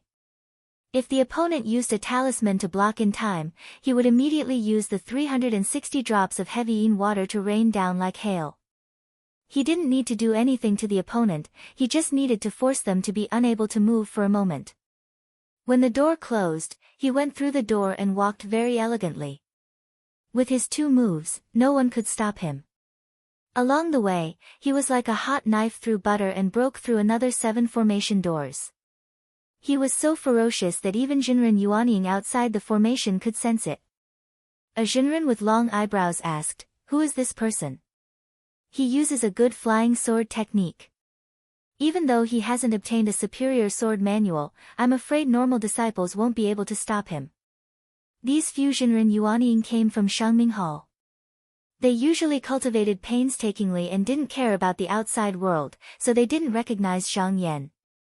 Another Jinren Yuanying with a dark face and dark skin muttered to himself and shook his head, "This method is a trick. If it's too easy, the younger generation will inevitably become arrogant and it will go against the original purpose of this formation. Let me set up some obstacles for him." His words were unavoidably flaunting his seniority, but the rest of them didn't know Zhang Yan well, so they naturally didn't have any objections. This Shinran moved the formation and chose a cultivator to be Zhang Yan's opponent. Zhang Yan arrived at another door. Suddenly, a cloud of blue mist shot out from the Ken position, and a tall and handsome young cultivator came out. This person had sword-like eyebrows and starry eyes. He had an extraordinary appearance and wore a water-patterned celestial robe. He held a magic sword in his hand and the apricot-yellow sword tassel hung down. With a confident smile, he cupped his hands at Zhang Yan and said proudly, "I'm Zhou Xian, a disciple of Xianshui Palace Xunren Qi. I'm here to learn from you." Zhang Yan answered simply, "I'm Zhang Yan." When Zhou Xian heard this name, he opened his mouth and his expression turned bitter. He went forward and bowed, "So it's Uncle Master Zhang." "Greetings, Uncle Master Zhang. Please go first."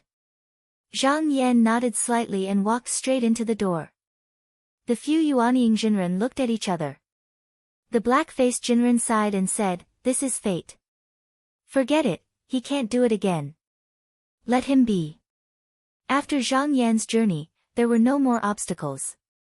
After passing through the 16th formation door, the sky brightened and golden light shone down. The haze and dense clouds dispersed, and 10 towering peaks suddenly appeared in front of him. He was standing on a stone platform that jutted out from the cliff. Because he was the first disciple to pass through the formation door, all the eyes on the peak fell on him in an instant.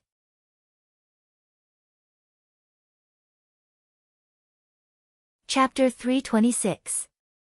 As soon as Zhang Yan appeared, he became the center of attention. He immediately felt several unfriendly gazes coming from the 10 peaks. Xiao Sha sat on the jade platform at the top of the mountain.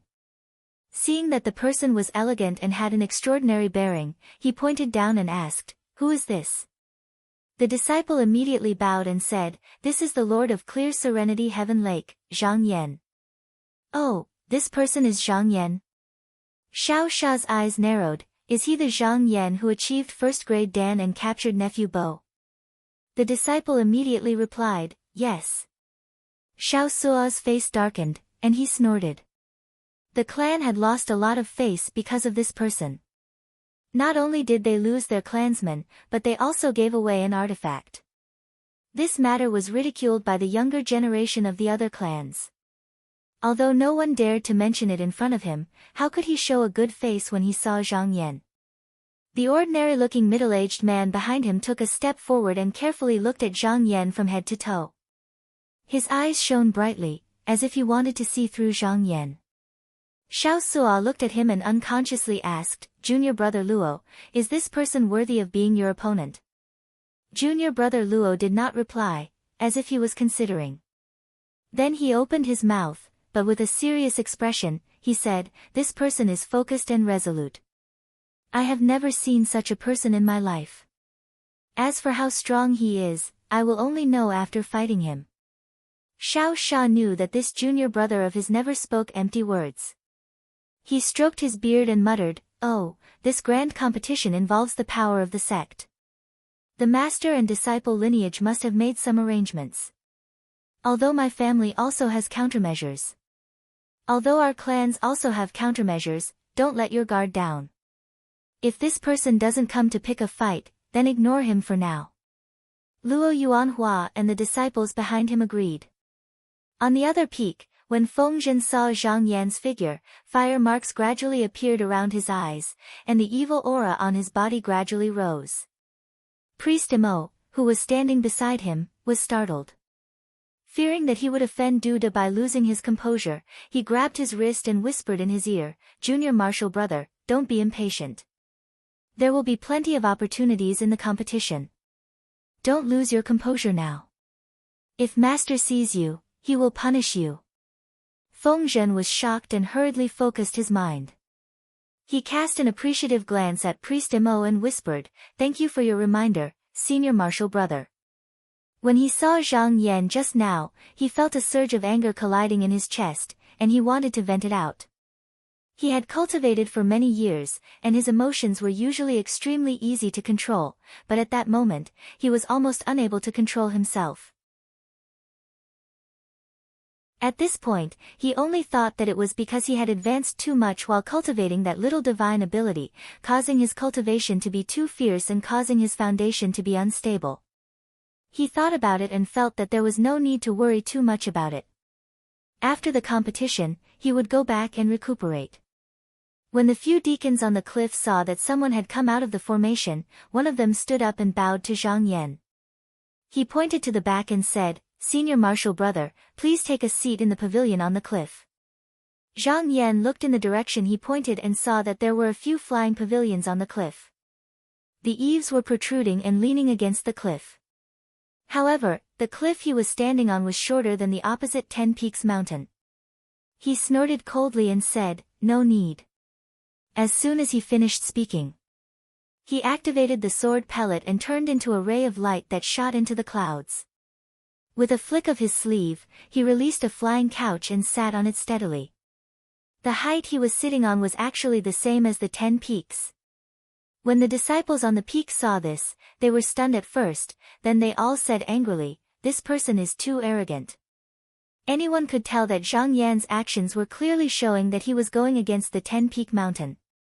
Duda's expression was still cold, but the white robe on his body moved even though there was no wind.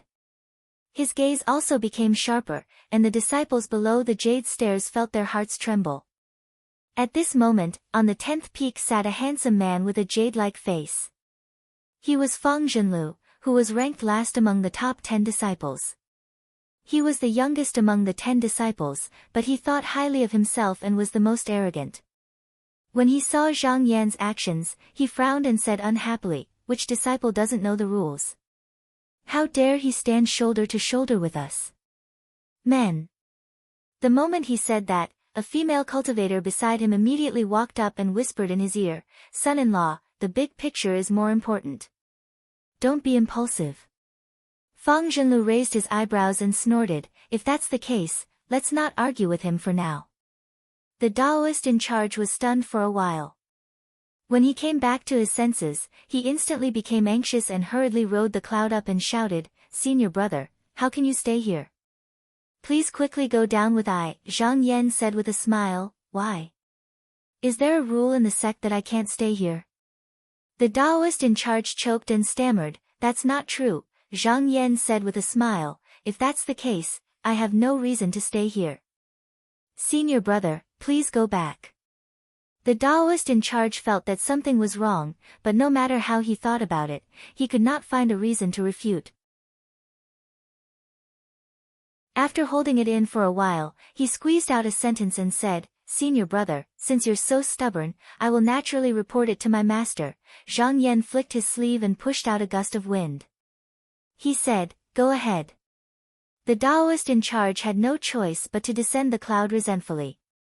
He said he was going to report it to his master, but in reality, he was just looking for a way out. Not to mention that his words carried little weight and no one would pay attention to him, even if he did, who would bother with such a small matter? At this moment, a gust of cold wind suddenly blew over, causing his robe to flutter. Zhang Yan looked at the distant mountains with high fighting spirit. He thought to himself that this trip was for the sake of seizing the position of the top 10 disciples, and this was an open and above-board action, so why should he hide and cower at the back? At this moment, there were still 3 of the top 10 disciples who hadn't arrived, and the competition hadn't begun.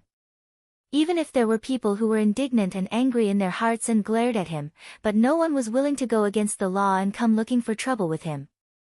Even if they really came, Zhang Yan wasn't afraid.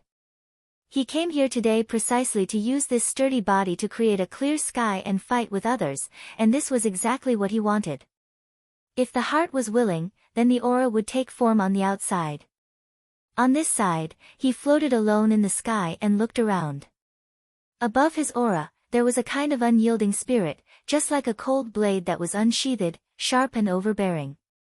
After the time it takes for half an incense stick to burn, the mist in the valley where Zhang Yan came from rumbled. Suddenly, there was a sound, and the array door opened. Another Taoist in white walked out with a cold expression and a heroic aura. The cold light in his eyes was like lightning as he swept through the peaks of the various families. Those who were looked at by him, those whose cultivation was inferior to him, all felt a chill in their hearts and a layer of fine goosebumps appeared on their skin. When the Taoist in white saw Zhang Yan sitting upright in the clouds, he immediately rose from the ground and transformed into a green cloud that flew up to the sky. He stood in the void and said with his hands behind his back, "Junior brother Zhang is so leisurely." Zhang Yan let out a long laugh and said, "Senior brother Ning, you need to know that the scenery here is unique." Ning Chongxian turned around and saw layers upon layers of mountains, high and low, with the 10 peaks faintly discernible in the clouds. He agreed, "Well said. Only by climbing to the top can one embrace the mountains and accommodate all rivers." While the two of them were chatting in the sky, there was a change in the formation below. After a few rumbles, a few people appeared. The one in the lead was Huang Fuzhou. He had a calm expression and a square face. He walked at a moderate pace. Behind him was a woman with a high bun. Her figure was graceful, but her face was covered with a layer of veil. Only a pair of beautiful eyes could be seen, making it difficult to see her true appearance. After the two of them came out of the formation, they only looked at Zhang Yan with slight surprise. Especially the Taoist, his eyes were slightly complicated, but he did not do anything out of line. He followed the Taoist in charge into the cliff pavilion. Junior brother Luo, who was standing behind Xiao Sha, kept his eyes on Huang Fuzhou since he came out. Huang Fuzhou seemed to feel a piercing cold gaze on his back. He pretended not to notice, but when he arrived at the door of the loft, he took the opportunity to lift the curtain and paused, as if he wanted to turn around to look. But at this moment, the woman behind him suddenly took 2 steps forward. She raised her jade arm and took the initiative to lift the bead curtain. She whispered, "Senior brother Huang, don't forget the enlightened master's order. Don't get into any conflict with the people from the aristocratic families." Her voice was soft and soft. It was very pleasant to hear, but Huang Fuzhou felt his heart tighten. He said in a low voice, "I remember the enlightened master's order." "Junior sister, you don't need to remind me." The woman nodded and smiled softly. She said, "That's good. Senior brother, please go first." Huang Fuzhou glanced at her and stepped into the pavilion without turning back. Xiao Sha looked at him and sneered, "Huang Fuzhou really doesn't give up. He came here again today. Junior brother Luo, do you have the confidence to defeat him?" Junior brother Luo stood up straight. His eyes were cold. He said in a clear voice, 45 years of sharpening my sword. I'm waiting to avenge my shame." At this moment, it was already the hour of the yin. The sky was slightly bright and the sun was rising. After another hour passed, the sun broke through the night sky and rose above the lake of Dragon Lake, and it instantly emitted a brilliant golden glow, causing the yin haze in the sky to be completely dispersed, and it was covered with fine clouds that were brilliant as if they had been dyed. At this moment, everyone was in a trance. They saw a bright light suddenly appear, as if it had leaped out from the morning sun. Following a long howl that lasted for a long time, it turned into a magnificent long smoke and flew over. It arrived in an instant and landed on the second peak in the blink of an eye. The entire peak instantly emitted rays of golden red light that illuminated the sky and circulated endlessly. Ning Chongxian took a look and said coldly, "It's Huxian." Huxian was ranked second among the top 10 disciples. Zhang Yan couldn't help but pay more attention to him. However, this person didn't come with disciples like the others. Instead, he came alone, which made him look like a maverick. The 5 major families in Qinsang school were Chen, Du, Shao, Han, and Su. The Chen family was the first major family. However, it was different from the other families. Not only did it cultivate the younger generation of disciples, but it also selected many talented disciples from the smaller families to marry into the family. Among the top 10 disciples, Huxian and Fang Zhenlu were the son-in-law of the Chen family. They were originally from a small family. Although they were talented, the road ahead was difficult. They married into the Chen family. Just now, with the support of the Chen family, they were able to make the leap. However, although Huxian was ranked second among the top 10 disciples and was considered to be the first person to achieve Yuanying after Qi Yuntian, there were quite a few people who looked down on his background. On the contrary, Fang Zhenlu was ranked last, but no one criticized him. At this moment, they suddenly heard the sound of the tide rumbling from the north. It was as if thousands of waterfalls and thousands of rivers were rushing. Ning Chongxian looked up and said loudly, "Senior brother Qi is here."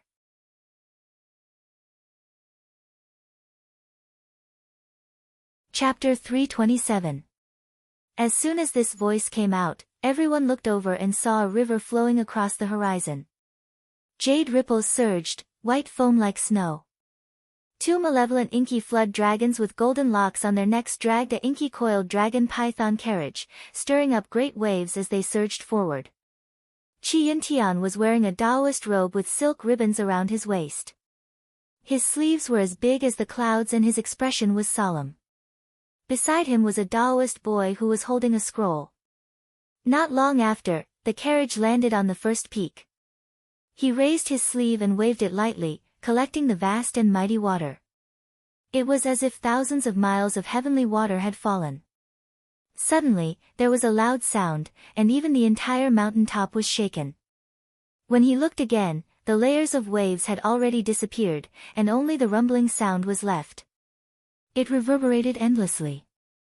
At this moment, other than the third peak that was missing one person, 9 of the top 10 disciples were present. On the other 8 peaks, no matter if they were disciples, they all stood up and said in unison, "Greetings, big senior brother." Qi Yuntian stood at the peak. His body was tall and straight like a mountain. His eyes were like a torch as he looked around. His gaze paused on the third peak for a moment before he walked over and said, "Brothers, please rise." When the disciples heard this, they all stood up straight. At this moment, a girl who was riding on a crane flew over and said loudly, "Greetings, spiritual master Qi. Junior Uncle Zhong needs to go into seclusion and is at a critical moment. I'm afraid he won't be able to attend this competition." His words were loud and clear, reaching everyone's ears. Qi Yuntian smiled faintly and said, "Junior Martial Brother Zhong is diligent in his cultivation, it is our sect's good fortune. It's fine if you don't come to this competition." Among the top 10 disciples, only Zhong Muqing had not appeared in the competition for more than 100 years. He used to be a disciple of Immortal Meng, and was Qi Yuntian's senior and junior brother.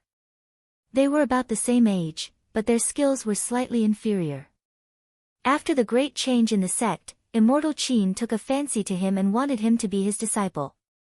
Although Zhong Muqing was one of the top 10 disciples and had participated in many competitions, no one paid any attention to him. This was all because Immortal Qin's status in the sect was extraordinary. She was the daughter of the former sect leader. She also had the support of a few elders in the Duzhen Palace. Whether it was the aristocratic families or the master and disciple lineage, even if they could not win her over, they did not want to offend her. Fortunately, this Taoist master rarely appeared and never cared about the sect's matters. If it wasn't for the 3 lake demons who kidnapped her disciple, she wouldn't have appeared on Bamboo Island. Zhong Muqing probably didn't come to the competition because of Immortal Qin's instructions. He didn't want to get involved in the dispute. For example, disciples of great clans like Huxian and Duda had long since become accustomed to this. Moreover, a single person could only occupy the position of one of the 10 great disciples for 360 years. So even if this person avoided battle, there would come a day when he or she would have to move out. After Qi Litian arrived, he seemed to have brought with him a powerful aura. The other 8 peaks were completely silent, and the aristocratic families were no longer able to chat as freely as before. Zhang Yan nodded to himself. Qi Yuntian was undoubtedly the 3rd-generation eldest senior brother. Among the disciples of the aristocratic families, there was no one who could compete with him. No wonder the master and disciple lineage only had 3 people among the 10 great disciples. But they could always gain the upper hand. He alone could suppress the crowd. Zhang Yan turned to look at the second peak. It was rumored that that person was only 1 step away from the Yuanying realm. However, if he did not take this step well, his Yuanying realm would not be complete. No one knew when this person would be able to take this step. Huxian sat alone on a rock on the peak. He was silent. This person's cheeks were thin, and his eye sockets were slightly sunken. He was wearing a gray mist sun-weaving Taoist robe. He did not look very handsome, but his eyes flashed with a frightening light from time to time.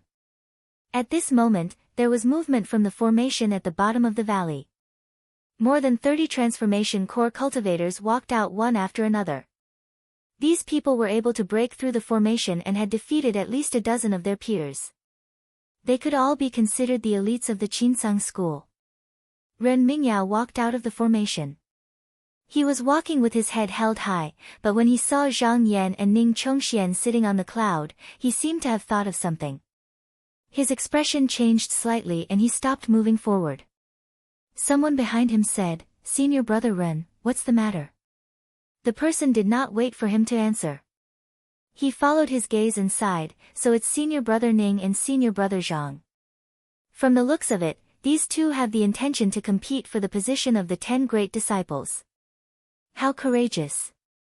Ren Mingyao suddenly felt annoyed and said coldly, "Senior brother Ning has the help of Jinren's son and senior brother Qi, so he has a good chance of winning.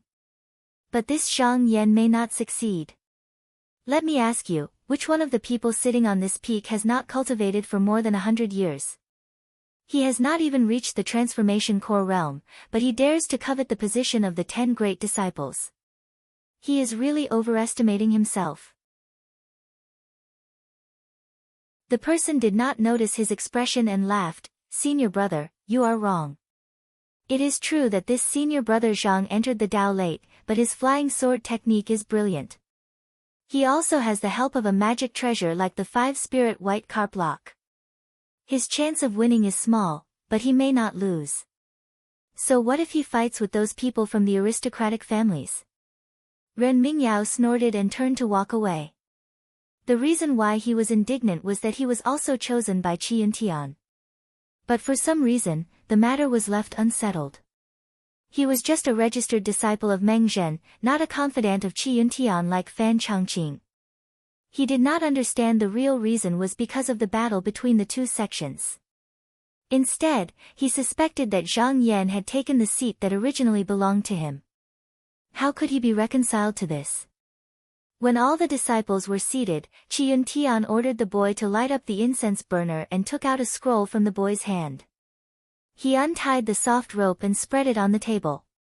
He silently chanted the incantation and a moment later, he pointed his finger and a beam of golden light shot out. Instantly, countless runes and golden inscriptions appeared and rushed up to the clouds like the green smoke. At the same time, he said, "Disciples welcome Jinren's arrival." Suddenly, a loud sound was heard from the clouds. Celestial music was heard. The sky suddenly shone with colors, thousands of auspicious clouds, tens of thousands of auspicious lights. Indistinctly, a few figures could be seen, but they were separated to the east and west. Zhang Yan knew that the Fusionren son from the sect had arrived. But the airflow in the clouds was rolling, the light was magnificent and he could not see their faces. So he could not tell how many people had arrived.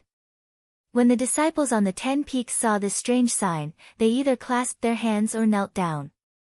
They quickly bowed and shouted in unison, "Disciples pay respect to the Jinren son." A distant voice came from the clouds and said, "Disciples may dispense with the formalities." Qi Yuntian straightened up and said, "Jinren son, the disciples are all here. Can we start the competition? Jinren son, please tell us." After a while, a deep and resounding voice could be heard saying, "Approved." Instantly, the forceful sound of the bell resounded once more within the dark azure sect, and it spread far into the distance and reverberated in the horizon for a long time, causing countless spirit beasts to be alarmed, and groups of them flapped their wings and flew up from the dragon lake. At the same time, tens of thousands of disciples had gathered outside the 10 peaks. They were all here to catch a glimpse of the top 10 disciples. However, they were already extremely far away from that place. Even though the eyesight of cultivators was extraordinary, they could only vaguely discern it after exhausting their eyesight. This was because their master had also entered the 10 peaks. Lu Yenyi, Qiu Hanyue, Tian Kun, and the Wang sisters stood on the flying boat and watched from afar. Lu Yenyi and Qiu Hanyue were chatting happily. Suddenly, a wisp of smoke flew over and landed on the flying boat. A graceful figure appeared. Everyone looked and saw Qi Mengjiao standing there with a smile. Lu Yenyi was surprised. "Senior sister, why didn't you go to the competition? Why did you come here?" Qi Mengjiao smiled and shook her head. "Senior sister, my cultivation is not high. If I go, I will only embarrass my master. It's better if I don't participate." Qiu Hanyue came up and held Qi Mengjiao's arm. She giggled, "It's best if you don't go. I know that you have a treasure that allows you to see the scenery 100 miles away. You must have brought it today, right?" Qi Mengjiao rolled her eyes and sighed. Junior sister Qiu guessed correctly. With a flip of her hand, she took out a silver mirror from within her sleeve. With a tap of her slender finger, a wisp of cloudy light rippled out from within the mirror, and it expanded to a meter in size. The light flickered, and it didn't take long for the current situation within Mount 10 Peaks to appear. Everyone present couldn't help but look over. At this moment, they saw a boy about 6 or 7 years old walking out from the field. However, his expression was solemn, and his actions were filled with an air of seniority. Wang Keting exclaimed in surprise, "Why is there a little kid here for the sex competition? How strange." Qi Mengjiao said in a low voice, "Junior sister, be careful with your words. This person is Suniha, Jinren Sun, the #1 flying sword technique in the sect. He is highly respected and has a profound cultivation. He is the judge of this competition." Everyone exclaimed in a low voice and unconsciously focused their attention on it. In front of the 10 peaks, Zhang Yan glanced at Ning Chongxian. Seeing that he had no intention of participating, he was thinking about whether he should go or not. At this moment, a figure rushed out and said loudly, "Meng Shishi's registered disciple, Ren Mingyao. I'm here to learn from senior brother Fang." He stood on a hawk and wore a green robe. His sleeves were fluttering in the wind.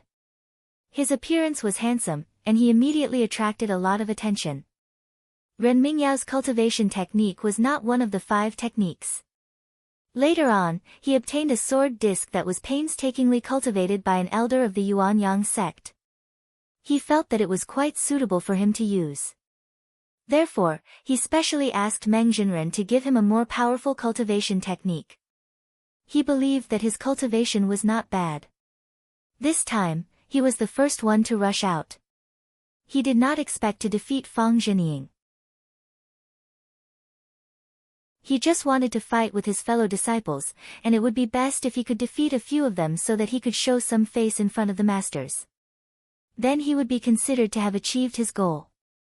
Generally speaking, unless it involved the replacement of the top 10 disciples, the top 10 disciples would not participate in the competition themselves. They would only order their disciples to compete, and they would give advice and comment on the side. This was also a custom in the sect. At least in the competition, every disciple who came to ask for advice had a much lower cultivation level than the top 10 disciples, and they were responsible for giving advice and guidance. For example, when Huang Fuzhou came to Xiao Sha, he only used words to ask him to retreat. He did not fight at all. At that time, he also made a lot of disciples admire him. However, Ren Mingyao did not expect that when Fang Jinying heard someone challenging him, he did not want to fight. But on second thought, he did not want to be too ugly in the first round of the competition. So he waved away a fellow disciple who was about to step forward, stood up proudly and said, "I will fight him in person.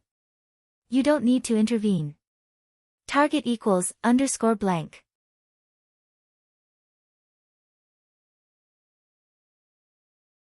Chapter 328. Fang Zhenlu stepped down from the peak, the waves under his feet supporting his body as he rolled and arrived in the middle of the field in an instant. Ren Mingyao was startled. He thought that fighting a few rounds with Fang Zhenlu's disciples would make Meng Zhen notice that his cultivation had improved. He never expected that this person would personally enter the field. He couldn't help but be shocked. But on second thought, to be able to fight against the top 10 disciples, as long as he could hold on for a few rounds, he would be able to show some face in front of the spiritual masters. It would be much better than fighting against this person's disciples. So he quickly got excited again, came forward and said, "Fang Shixiang, please give me some pointers." Fang Zhenlu waved his sleeves and said with an indifferent expression, "Junior Marshal Brother Ren, you don't have to stand on ceremony. Show me whatever you have." Though Ren Mingyao knew that he was not as good as this person, these words still made him uncomfortable. He forced a smile and said, "Then please forgive me for offending you."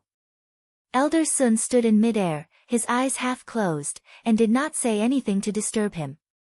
During the competition between the disciples of the sect, all of them displayed their skills and techniques.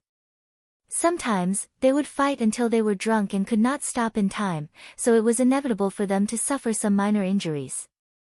However, if the battle was intense and there was a threat to one's life, he would be needed to save them in time. Zhang Yan looked over. He had done some research beforehand. Fang Zhenlu's Dan was of the 3rd rank, and his cultivation method originated from one of the 5 techniques and 3 scriptures, the Xuanzi Zhenmiao Upper Cave technique. However, though this person's cultivation method was the same as Xiao Bo's, he had already broken through the chakras and formed a mana seal. He had long mastered the control of his Dan Sha. Once a cultivator's seal was formed, the cultivation method would be the same, but the techniques used would be ever-changing and different. Ren Mingyao shouted, and the hawk under his feet screeched and brought him up into the clear sky. He waved his sleeve, and a sword board flew out of his sleeve and circled in midair. It released strands of light that were as thin as gossamer, shining brightly. He pointed with his fingers and said, "Quick." As soon as he said this, a sword light that was as thick as an arm shot out from the sword plate, and then it shook and exploded into a myriad of sword chi that sprayed down like fireworks. Fang Zhenlu was still smiling. He stood there motionlessly, as if he didn't care about it at all. However, balls of pearl-like ice jade-like water of different sizes floated up behind him.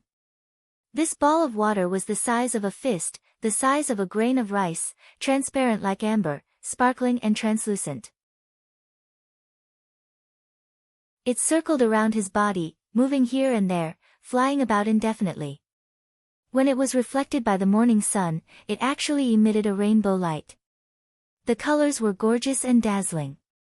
The tens of thousands of sword lights charged down and collided with the water droplet. It was as if they had collided with 10,000-year-old ice. Clanging sounds rang out as the golden light exploded and bounced off. Fang Zhenlu stood among them. He didn't seem to be affected at all. He smiled and said in a loud voice, "This technique of yours is a trick. It's similar to the technique of Yuan Yang sword sect. You use external things, but you didn't get the true inheritance, and your technique doesn't match.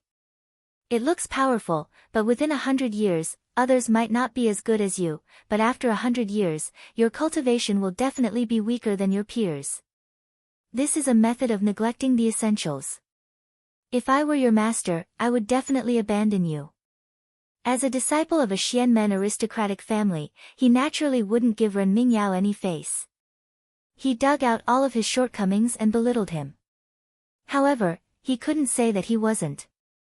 After all, every sentence he said was to the point, and he frankly pointed out the disadvantages of Ren Mingyao's current technique and the harm it would cause in the future. It wasn't that Ren Mingyao didn't know the harm. Originally, the technique that he learned was also in the right order, but after Mengjin taught him the technique, he didn't care about him at all. The disciples around him who had become his disciples all had mana that surpassed him. How could he be willing to suffer in the cave house day after day? He was eager to succeed, so he asked for this technique. The more he practiced it, the more he felt that it wasn't right. But now that he was a level 6 condensed core, it would be hard for him to turn back. At this moment, he was annoyed by Fang Zhenlu's words. It was as if he was being hammered in the chest. He lost control of his emotions and shouted angrily. He pointed at the sword plate. The sword plate shook and turned, and in a split second, it shot out dozens of sharp golden rays. The golden rays were condensed into a golden beam. When they appeared, they made whooshing sounds, like shooting stars, and arrived in the blink of an eye. These golden lights were formed from the divine weapons he had refined, and were completely different from the ordinary sword chi. Originally, he wanted to fight a few rounds with Fang Zhenlu before using them as his trump card, but under the watchful eyes of the crowd, he was provoked by Fang Zhenlu's words, and he couldn't help but be at a loss. He wanted to use this method to regain some face. Fang Zhenlu's expression was slightly surprised. He nodded and said, "That's more like it." Although he said that, he still didn't dodge. When the golden ray landed, it smashed the water droplets into pieces. It actually charged into the inner circle. Ren Mingyao couldn't help but be happy. But in the next moment, his expression froze. That sword light had only penetrated a few inches when the hundreds and thousands of water droplets flew up one by one and struck the brilliance. It was like pearls and jade falling onto a plate, constantly emitting crisp vibrations.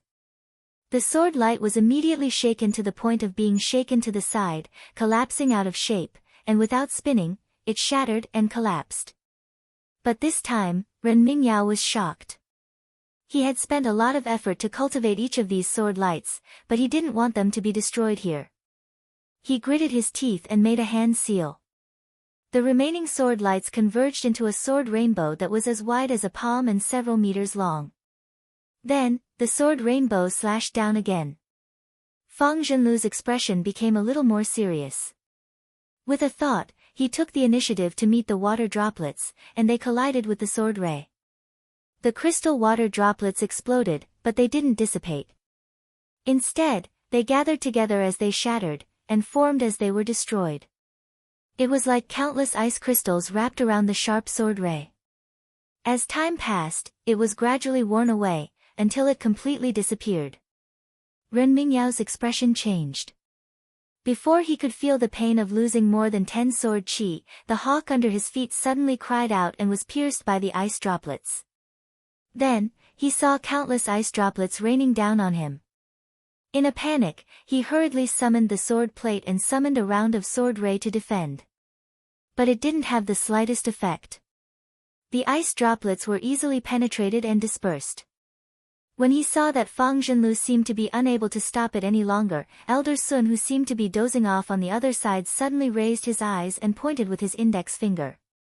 A clear strand of sword chi flashed out, and in an instant, it was like the scorching sun melting snow, obliterating the water droplets. He glanced at Fang Zhenlu and said indifferently, "It's martial nephew Fang who won." Fang Zhenlu secretly sighed in pity. Ren Mingyao was disheartened and had no choice but to give up and admit defeat.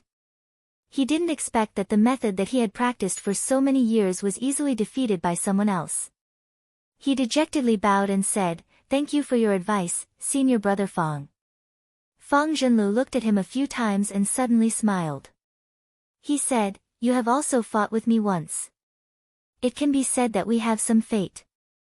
Let me give you a few words of advice. Your aptitude is not bad, and you have only cultivated for a few decades. If you can get rid of all the crooked methods that you have cultivated, maybe there will be a day when your master will value you again." After that, he flicked his sleeves and left on a cloud of smoke. He returned to the peak and sat down. Ren Mingyao listened to his words and returned to the bottom of the cliff in a daze. He sat there without saying a word. Huang Fuzhou, who was watching the battle from the cliff pavilion, saw him like this. It was as if he thought of himself back then and felt the same way. He couldn't help but shake his head and say, "It's a pity that Ren Mingyao's aptitude is not bad. If he could calm down and deal with Fang Zhenlu, he would definitely be able to fight a few more rounds. He wouldn't be so helpless." The woman beside him turned her head and said softly, "Senior brother Huang, so what? He will struggle again. In the end, he will still lose. Those who don't understand the general situation will end up like him." After Huang Fuzhou heard this, after a long silence, he couldn't help but ask, "Why does Immortal Qin want me to stop that junior brother Zhang?" The woman smiled lightly and said, "How can I know the meaning of Immortal Qin? But as long as senior brother does as you say, regardless of victory or defeat, there will be benefits for you. Huang Fuzhou nodded subconsciously.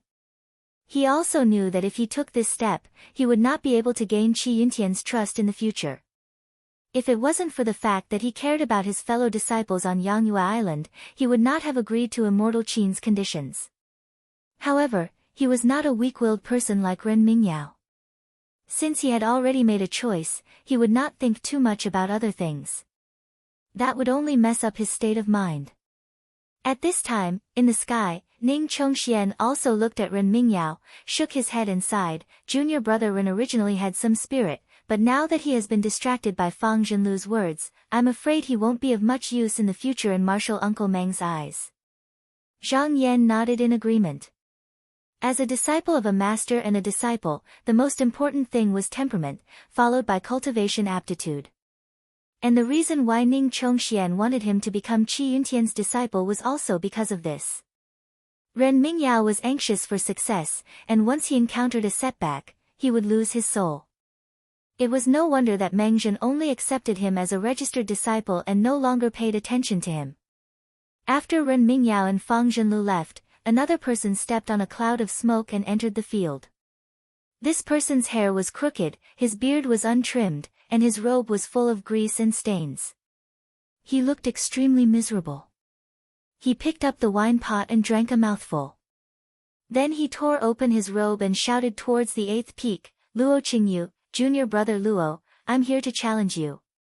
Zhang Yan saw that this person did not break through the formation in the valley, nor did he come down from the 10th peak mountain, but he could still stand there and shout a challenge. He was slightly surprised and asked, Senior brother Ning, may I know who this person is? Ning Chongxian said coldly, this person's name is Zhou Yong. Junior brother should have heard of his name. Zhang Yan nodded and could not help but look at this person a few times. This Zhou Yong was originally married into the Chen clan, but he later heard that he was entangled with a female demon and even gave birth to a son, causing the Chen clan to be furious and order him to personally kill the female demon and her son. Zhou Yong had no choice but to kill the mother and son, but after that, he abandoned himself to despair and later stepped down from the position of the top 10 disciples. Only then did it become Fang Zhenlu's turn. Luo Qingyu's eyes flashed when he heard the challenge. He also stood up from the peak and leaped down with a green light. When Zhou Yong saw him coming down, he smiled and threw away the wine pot in his hand. Then he waved his hand and gathered all the Dan evil qi in his body at one point, releasing a thick yellow light that expanded to 1,000 feet wide. He did not wait for Luo Qingyu to stand still and brazenly collided with him. Luo Qingyu snorted when he saw this. In an instant, the green light shone brightly and the whole sky was filled with green. In the blink of an eye, the two collided without any fancy tricks. Then there was a loud explosion and a whirlwind on the ground, pressing down on the grass and leaves on the mountain. When the tens of thousands of disciples outside the mountain heard this sound, they all felt short of breath and dizzy. The two figures separated in the middle. Zhou Yong, with blood on the corner of his mouth, staggered back and panted, Junior brother Luo, I lost. Elder Sun's eyes were calm and he said in a low voice, Junior brother Luo won this battle. No one would have thought that the outcome of the battle would be decided so quickly. Half of Luo Qingyu's sleeve was also torn to shreds and his arm was exposed. He frowned and said, Senior brother Zhou, you know that I have supernatural powers to protect myself, but you still use such a barbaric method. You are obviously asking for defeat.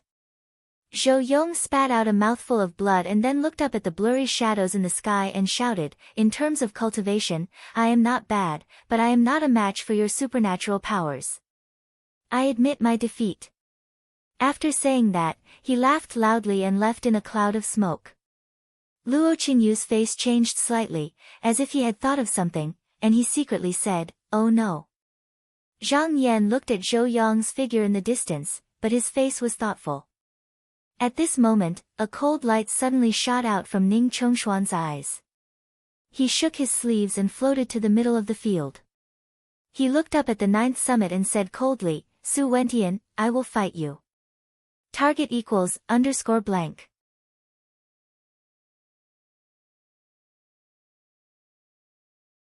Chapter 329.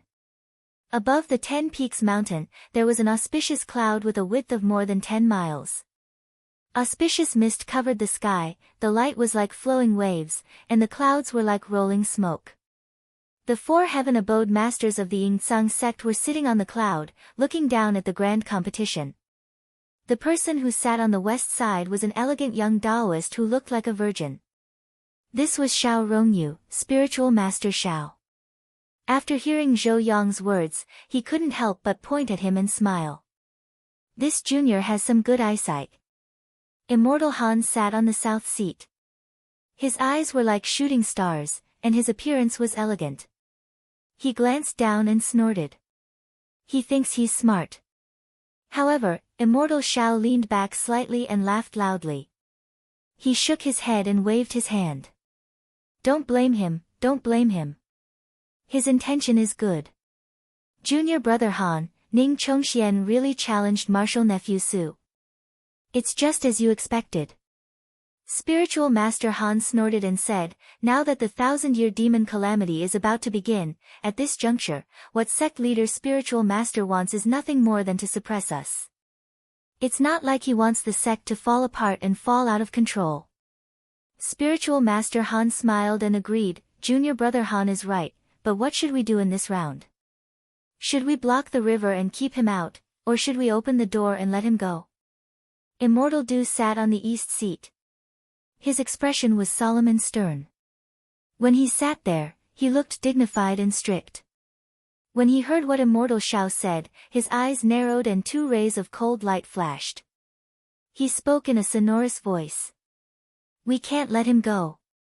Sect leader is ambitious. If we take a step back today, we will have to take 2 steps back tomorrow. Immortal Xiao smiled and did not comment. He cupped his hands toward the north and said loudly, Senior brother Chen, what do you think? Should we defend? Or retreat? As soon as he said this, Immortal Han and Immortal Du also looked over. On the northern seat sat an old Taoist with a pale face and white hair. He was dressed in a silver-black imperial robe embroidered with orchids and held a horsetail whisk in his arms. He seemed to be resting with his eyes closed. His aura was deep and unpredictable. He lifted his eyelids slightly and said slowly, the chess piece from the past will be used today. After that, he stopped talking. Perfected being Zhao's expression changed slightly as he nodded slowly. Immortal Du said in a deep voice, as senior brother said. That's settled then. Reverend Han smiled coldly and did not say anything more. He extended his hand and pointed forward, and an item flew down to the 9th summit. Su Wendian knew the reason behind Ning Chongshuan's challenge. He stood up with a cold face and was about to descend the peak when he suddenly saw a talisman flying down and floating in front of him. He was startled at first, but then became happy. He looked around and saw that there was no one else but him. He secretly reached out to catch the talisman and hid it in his sleeve. Then, he turned into a wisp of smoke and returned to the center of the battlefield. Seeing Ning Chongxian making things difficult for Su Wendian, Zhang Yan thought to himself, sure enough. Among the top 10 disciples, the Xianmen aristocratic families occupied 6 seats. Ning Chongxian had thought about which one he would challenge in advance. Among the 4 immortals of the aristocratic families, only Su did not have immortal Dongtian. It was said that he passed away because of an accident more than 100 years ago. In this way, choosing Su Wendian could not only avoid a direct confrontation with the immortal Dongtian behind the other disciples, but also Su Wendian was ranked 9th, just below Luo Qingyu. His cultivation was not far from Ning Chongshuan's, so he was the most suitable breakthrough point. No one would miss this opportunity. However, Zhang Yan also knew that although it looked like this on the surface, how could the sect leader's intention be so simple since he could gradually reverse the decline of the master and disciple in the sect within 100 years? Just like how he seemed to be aggressive when he destroyed several small clans in succession, but before the grand competition, he remained silent. This advance and retreat actually had a deep meaning. First, he made a show of force, then he made a concession. Obviously, he wanted to tell the aristocratic families that the next step was to continue to be aggressive or to end it peacefully. It all depended on their choice in the grand competition. Zhang Yan looked at the two people in the field and thought, this is the key. If the aristocratic families took the initiative to retreat and let Ning Chongxian successfully defeat Su Wentian, the mountain gate would be peaceful for a period of time in the future. But if there were any changes in this battle, would the master and disciple be willing to let it go? He was afraid that there would be some kind of storm. In order to win the position of the top 10 disciple, Zhang Yan also had some plans in his mind and thought of various countermeasures. Now he was waiting for the opportunity to act. As long as the situation of this battle was clear, he could make a decision. Thinking of this, he calmed his mind and carefully watched the battle between the two people in the field. Su Wentian's chin was slightly protruding, his nose was high, his eyes were long and slender, and his ears could be seen. Although he was not ugly, he had a strange appearance. After he and Ning Chongxian bowed to each other, he swayed his body and retreated 300 feet away. The technique he cultivated was one of the 5 techniques, the Azure Spirit Manifestation Technique. This technique was extremely tough when fighting with others, and it was not easy to lose. However, it had a flaw, and that was if he didn't cultivate it to a high level, his attacking methods would be slightly weak. He often heard of Ning Chongshuan's reputation, but he had never fought with him. Therefore, he decided to test his opponent's strength first. He clapped his hand and suddenly a green gas flew out, converged into a green ball and fell down. Ning Chongshuan's body did not move, but a cold look appeared in his eyes. From the top of his head, a sword light flew up and made contact with each other. There was a sound of a rope saw, and in the blink of an eye, the green gas was torn into pieces. The sword light flashed and went out another few hundred feet, and just now it disappeared without a trace. Su Wentian was a little surprised. Although it was just a casual attack with the intention of testing, he was surprised to see that Ning Chongxian took it so easily. He unconsciously raised his eyebrows and secretly became vigilant. Ning Chongshuan's Thousand Cloud Sword Sutra was a killing technique, and it was best at attacking the enemy. Naturally, he was not willing to let his opponent use it. With a shout, a smoke flew out from the top of his head and instantly condensed into a cold sword chi. He pointed it down and it shot down like rain. Su Wentian let out a "ha" and shook his body. A series of whistling sounds could be heard as countless green lights appeared on his body. They turned into green ropes that swayed in the air and collided with the sword chi. Although some of the ropes were cut off, they regenerated quickly and recovered in an instant. Ning Chongshuan's expression was calm, but his eyes were piercingly cold. His body did not move, but with a change of his mind, there was a sword chi flying out. As this sword technique flew, there was only a flash of light, and a ravine was plowed in the green gas. It was extremely sharp. Su Wentian's expression was calm. He didn't dare to underestimate his opponent, and he carefully circulated his profound arts. Under the pressure of the sword lights that were like pouring rain, the clumps of green lights advanced wave after wave, unceasingly slicing and regenerating. They were like grass that couldn't be cut off, and there was no end to them. They firmly protected the inner circle, and there was no way for them to lose. After fighting for a while, Ning Chongxian suddenly pinched the technique, and a blurry sword shadow suddenly flew out from his back. Like a flying arrow, it flashed and appeared in front of Su Wentian. This came so suddenly that Su Wentian was shocked. He only felt a chill on his face, and a sense of danger rose in his heart. But his reaction was also fast. He suddenly moved his Xian Qi, and the green light instantly turned from soft to hard. There was a solid green giant shadow that rose up, like a pillar, and hit the sword light. Suddenly, there was a muffled explosion, and his eardrums hurt. It took him a while to recover just now. Su Wentian was secretly shocked, and could not help but think, this Ning Chongxian has only entered the realm of collapse for about 20 years, but he has already broken through the acupoint. This is really unbelievable. No wonder Sun Jinren thinks so highly of him. Fortunately, he has not condensed his mana and true seal, or else he would not be able to deal with it so easily. Seeing that the opponent could not break through his Xian Qi, he was not in a hurry. He let the sword light move back and forth above his head, and secretly waited for an opportunity. After defending for a while, he suddenly felt that the opponent's sword Qi was slightly weaker. He knew that it was time for the opponent's power to weaken. His eyes suddenly sharpened, and he activated his Xian Qi. Green Qi spread out, and spots of clear green light scattered in the air.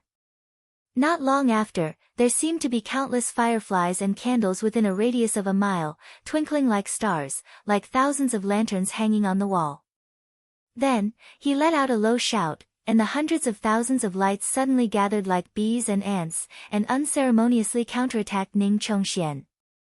Ning Chongxian saw that the light from all directions was like weaving a net, and it kept coming at him. He leaped up, and actually turned into a sharp clear light, and used the sword Qi to escape. With just one dash, he tore the green net apart, and went out of the circle, and could not be restrained at all. Ning Chongxian and Su Wentian's fierce battle only lasted for a short while, but they also tested each other's depth, and knew that the opponent could not be defeated by radical means. Both of them were successful in their Xian Qi cultivation, and when they saw that this method was different, they changed to a steady method at the same time. While carefully defusing the attack, and protecting themselves, they patiently looked for flaws, and waited for an opportunity. The battle went back and forth, from the end of the morning to the beginning of the afternoon, but it was still difficult to tell who would win. Both of them were cautious, attacking and defending, and it seemed to be as gentle as water, and not very intense, but Zhang Yan could see that it was actually more dangerous. Both of them were secretly preparing to attack each other. Once one of them revealed a flaw, it would be immediately caught by the other party. In fact, victory or defeat was only a matter of time. The disciples watching the battle on the 10 Peaks mountain could also see the mystery in it, and they all watched attentively, without blinking. At this time, the sun gradually moved to the west, and dusk was approaching. Su Wentian moved carefully, and secretly held the talisman in his palm. Ning Chongxian pointed out the sword Qi with one hand, and the other hand was always behind his back, as if he was also preparing for something. When the hour of the afternoon and the hour of the evening met, just when the sun was about to set, and the sky was about to turn dark, both of their eyes flashed, and they moved at the same time. Ning Chongxian suddenly let out a cold shout, and said, "Kill!" A 5-foot-long flying sword flew out from his sleeve, and the blade was like autumn frost, with a bone-chilling aura. It turned into a rainbow, and suddenly fell. Su Wentian stared, and threw the talisman in his hand. He also made a gesture, and shouted, "Go!" The talisman flew in the air, and there seemed to be something breaking out of the cocoon inside, and suddenly broke free from the shackles.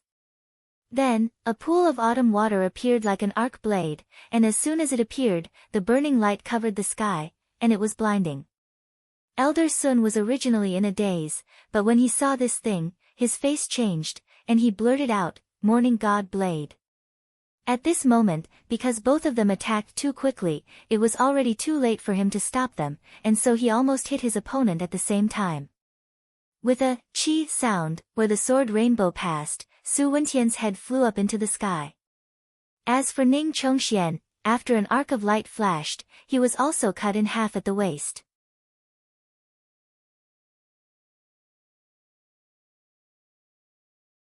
Chapter 330. The fierce battle between Su Wentian and Ning Chongxian was also beyond everyone's expectation. Seeing both of them being killed at the same time, it immediately caused a wave of exclamations. It should be noted that the two of them were outstanding talents in the sect, rising stars of the younger generation. Both of them were hard to come by in 100 years, especially Ning Chongxian, who was Immortal Sun's favorite disciple. If he died, wouldn't it cause a fierce fight between the aristocratic families and the disciples of the sect? Thinking of this in their minds, many people in the field turned pale and panicked. But there were also many people in the field who remained silent. They stood there without saying a word, but their eyes kept flashing. No one knew what they were thinking. Zhang Yan's eyes were deep. He didn't say a word, but just stared at the field. After Su Wentian's head flew up, it floated in the air. But strangely, there was no blood, and there was no panic on his face. Instead, he looked calm. Suddenly, a green light burst out from his broken neck. It was as soft as oil, like green jade cream.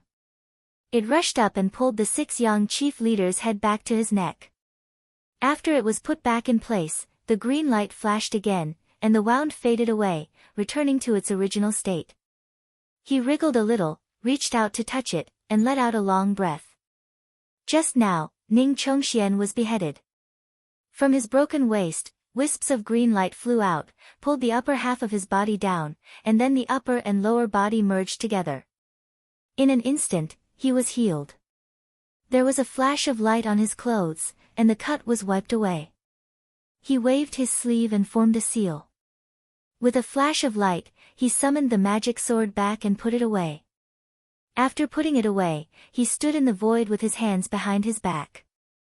His face was still cold, and there was not the slightest change in his expression, as if nothing had happened. Everyone present was stunned.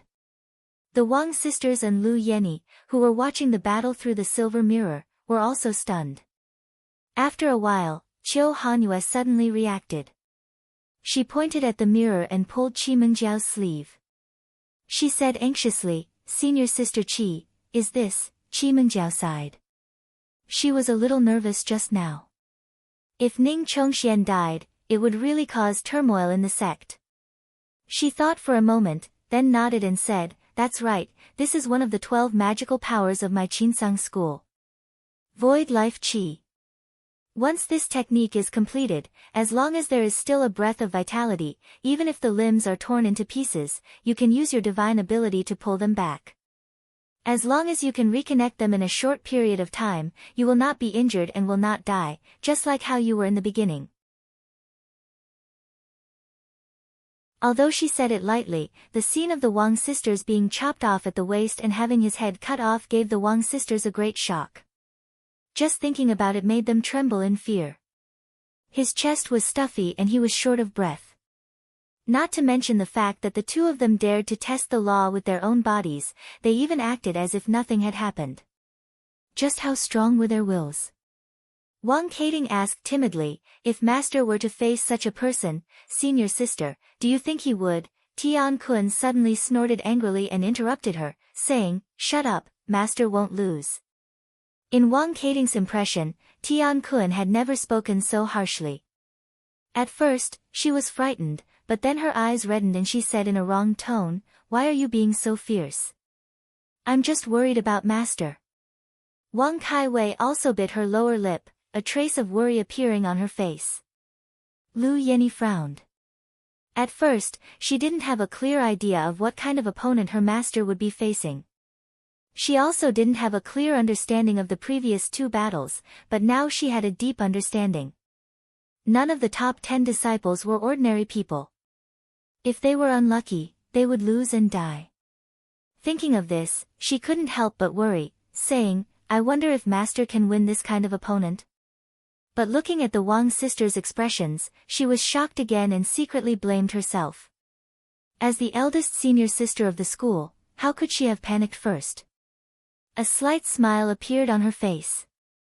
She stretched out her jade arms and hugged the Wang sisters, one on the left and one on the right, comforting them softly. "How can we estimate Master's cultivation? Junior sisters, just watch at ease." When the Wang sisters saw that her expression was relaxed and her tone was filled with confidence, they felt slightly more at ease. At this moment, Elder Sun's expression recovered slightly. He shouted at the two and waved his sleeves, saying, "There's no winner in this round. If you want to continue, go back and rest first and wait for tomorrow." He shook his head again. It was also because he was too worried that he was panicking. But on second thought, even if he couldn't make a move, there were still a few true masters of grotto heavens in the sky. How could they allow their disciples to be hurt? He also came back to his senses now. That strike was probably just a strand of saber chi sealed by the morning god saber using the talisman. These weapons were all arrogant and not easy to talk to. Even the true masters of Grotto Heavens treated them politely and treated them as equals. Why would they be willing to serve a junior? Su Wendian smiled at Ning Chongxian, his eyes sparkling. Junior brother Ning, I didn't expect you to have mastered this supernatural power. Ning Chongxian said plainly, I've just learned it, I'm far from senior brother Su. The two stared at each other without backing down. They gave each other a fist salute and went their separate ways. Ning Chongxian went back to the cloud. Zhang Yan took out a talisman and pointed at it. It turned into a soft cloud and floated down. He said, Senior brother Ning, just now, you must have consumed a lot of your qi of vitality. Why don't you sit down and rest for a while? Ning Chongxian nodded at him, sat down, and began to regulate his breath. Zhang Yan looked into the distance. After the battle between Ning Chongxian and Su Wendian, he also figured out that Zhou Yong's words just now were not without reason. When Zhou Yong and Luo Qingyu fought, Luo Qingyu was not hurt at all. He only lost a sleeve, but Zhou Yong vomited blood and retreated. Although Luo Qingyu was no longer one of the top 10 disciples, his skills were not that bad. There was no reason for Luo Qingyu to win so easily in such a head-on collision. It was just that the two of them separated right after they met and not many people saw it clearly at that time. But Zhang Yan saw it clearly. The real reason was that Luo Qingyu managed to injure Zhou Yong severely at the cost of one of his arms. But then he reattached it with a supernatural power. Therefore, Zhou Yong loudly said that it was not that he did not try his best, but that he was helpless in the face of the supernatural power. This was probably a warning to the disciples of the aristocratic families that Ning Chongxian was likely to use this supernatural power as well. If they were to fight later, they should be careful. When Ning Chongxian was in the mystic light realm, the skill he practiced was of the metal and wood attribute. As for the void origin life qi, it was a wood-type ability, so he would most likely be able to learn it in a short period of time. Zhou Yong must have noticed this as well, which was why he used the opportunity of defeat to warn him. However, in this competition, there were a few Grotto Heaven masters competing. If Zhou Yong could think of it, how could they not? Zhang Yan shook his head. Whether Zhou Yong was sincere or not, or for some other purpose, it had nothing to do with him. He was too lazy to think about it. After a while, Ning Chongxian finished adjusting his qi circulation and stood up in high spirits. His eyes were shining, and he said confidently, Su Wendian's trump card is gone, but I still have a trick up my sleeve. If we fight again tomorrow, I can definitely beat him. Zhang Yan smiled and said, what senior brother Ning used just now was the void vitality of the sect, right? It really has the ability to reattach limbs. I thought it was an exaggeration, but after seeing it today, it is indeed a supernatural power. Ning Chongxian shook his head and said, if I can kill you once, I can kill you twice. And this skill consumes a lot of qi. I can only use it in this competition because I am under the protection of the masters. If I were to fight with the demons, how could I be so calm? Zhang Yan nodded in agreement. He had also traveled the world before, and when he fought with an enemy, it could be said that the situation was ever-changing, and the slightest bit of carelessness could lead to defeat and death. If one's body or limbs were severed, they would immediately lose the ability to fight back. Even if there was a way to prolong life, what could it do? But if he met an unknown opponent, at the crucial moment, he could take the enemy by surprise and exchange injury for life. Just as the two were talking, another person jumped out of the valley and entered the field. This person's body was more than twice the size of an ordinary person. His eyes were like an eagle's, and there was a faint divine light when he looked around. He had a short and thick beard under his chin, and on his head was a purple gold crown. He was wearing a light green robe, and the edges of the golden armor could be seen. He was wearing a pair of beast-swallowing high boots, and he held a black dragon cloud-scraping staff on his back. As soon as he entered the field, he looked around as if there was no one else around. There was a burst of whispers. Not to mention the masters and disciples, Even the people from the aristocratic families did not know who he was. They could only ask the people around them, "Who is this person?" A disciple who knew said, "This is Sui Hong from the Su clan. In terms of seniority, he should be senior brother Su Wentian's nephew."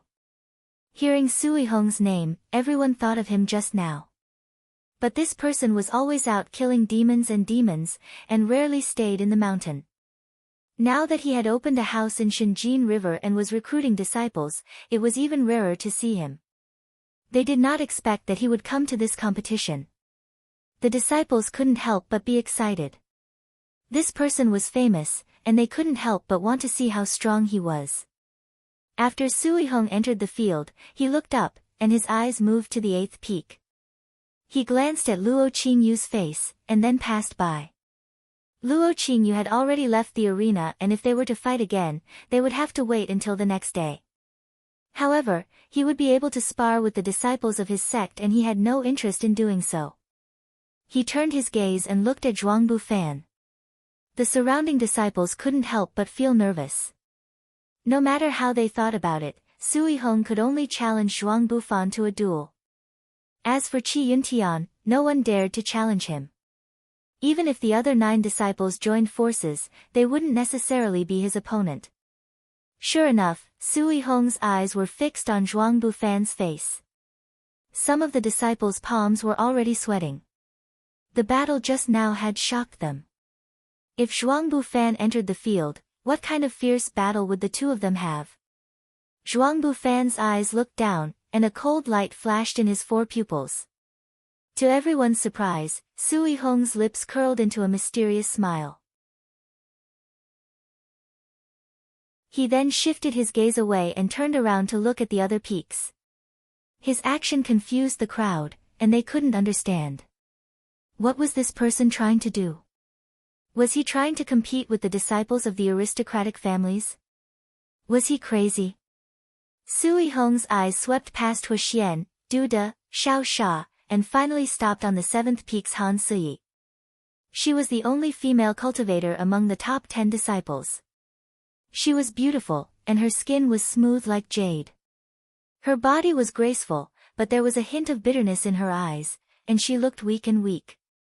Sui Hong sighed in admiration and said, "She is a beauty." His words were bold and frivolous, especially to one of the top 10 disciples. Everyone was stunned and speechless. However, Han Siyi didn't get angry when she heard this. She just looked at him and calmly said, "Nephew Su, you flatter me." Sui Hong laughed out loud and tugged at his outer robe, revealing his golden aquatic dragon chainmail. He turned his head around and looked towards the 9th summit.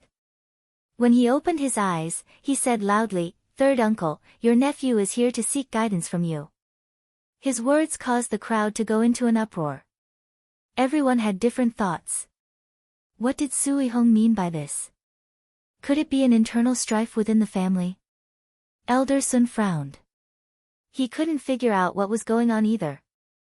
He stepped forward and rebuked, "Sui Hong, martial nephew Su has just fought. He can't fight again today. If you want to learn from him, wait until after he and martial nephew Ning decide the victor tomorrow." Sui Hong didn't say anything. He just smiled at Su Wentian. Su Wentian took a deep breath and stood up in front of everyone's surprised eyes. Then he said calmly, "There's no need to fight. I've already fought against my nephew, and I've lost 9 out of 10 battles. I'm not his opponent, so I'll just admit defeat." As soon as these words were spoken, the entire place instantly became so silent that a pin drop could be heard. You're tuning in to the Blissful Bookshelf YouTube channel. We're so grateful for your support, and don't forget to subscribe to join us on this incredible journey through captivating stories. Your generosity through donations truly makes a world of difference, as it's the primary source of revenue that allows me to expand and enhance this channel for you. Thank you from the bottom of my heart for being a part of this adventure.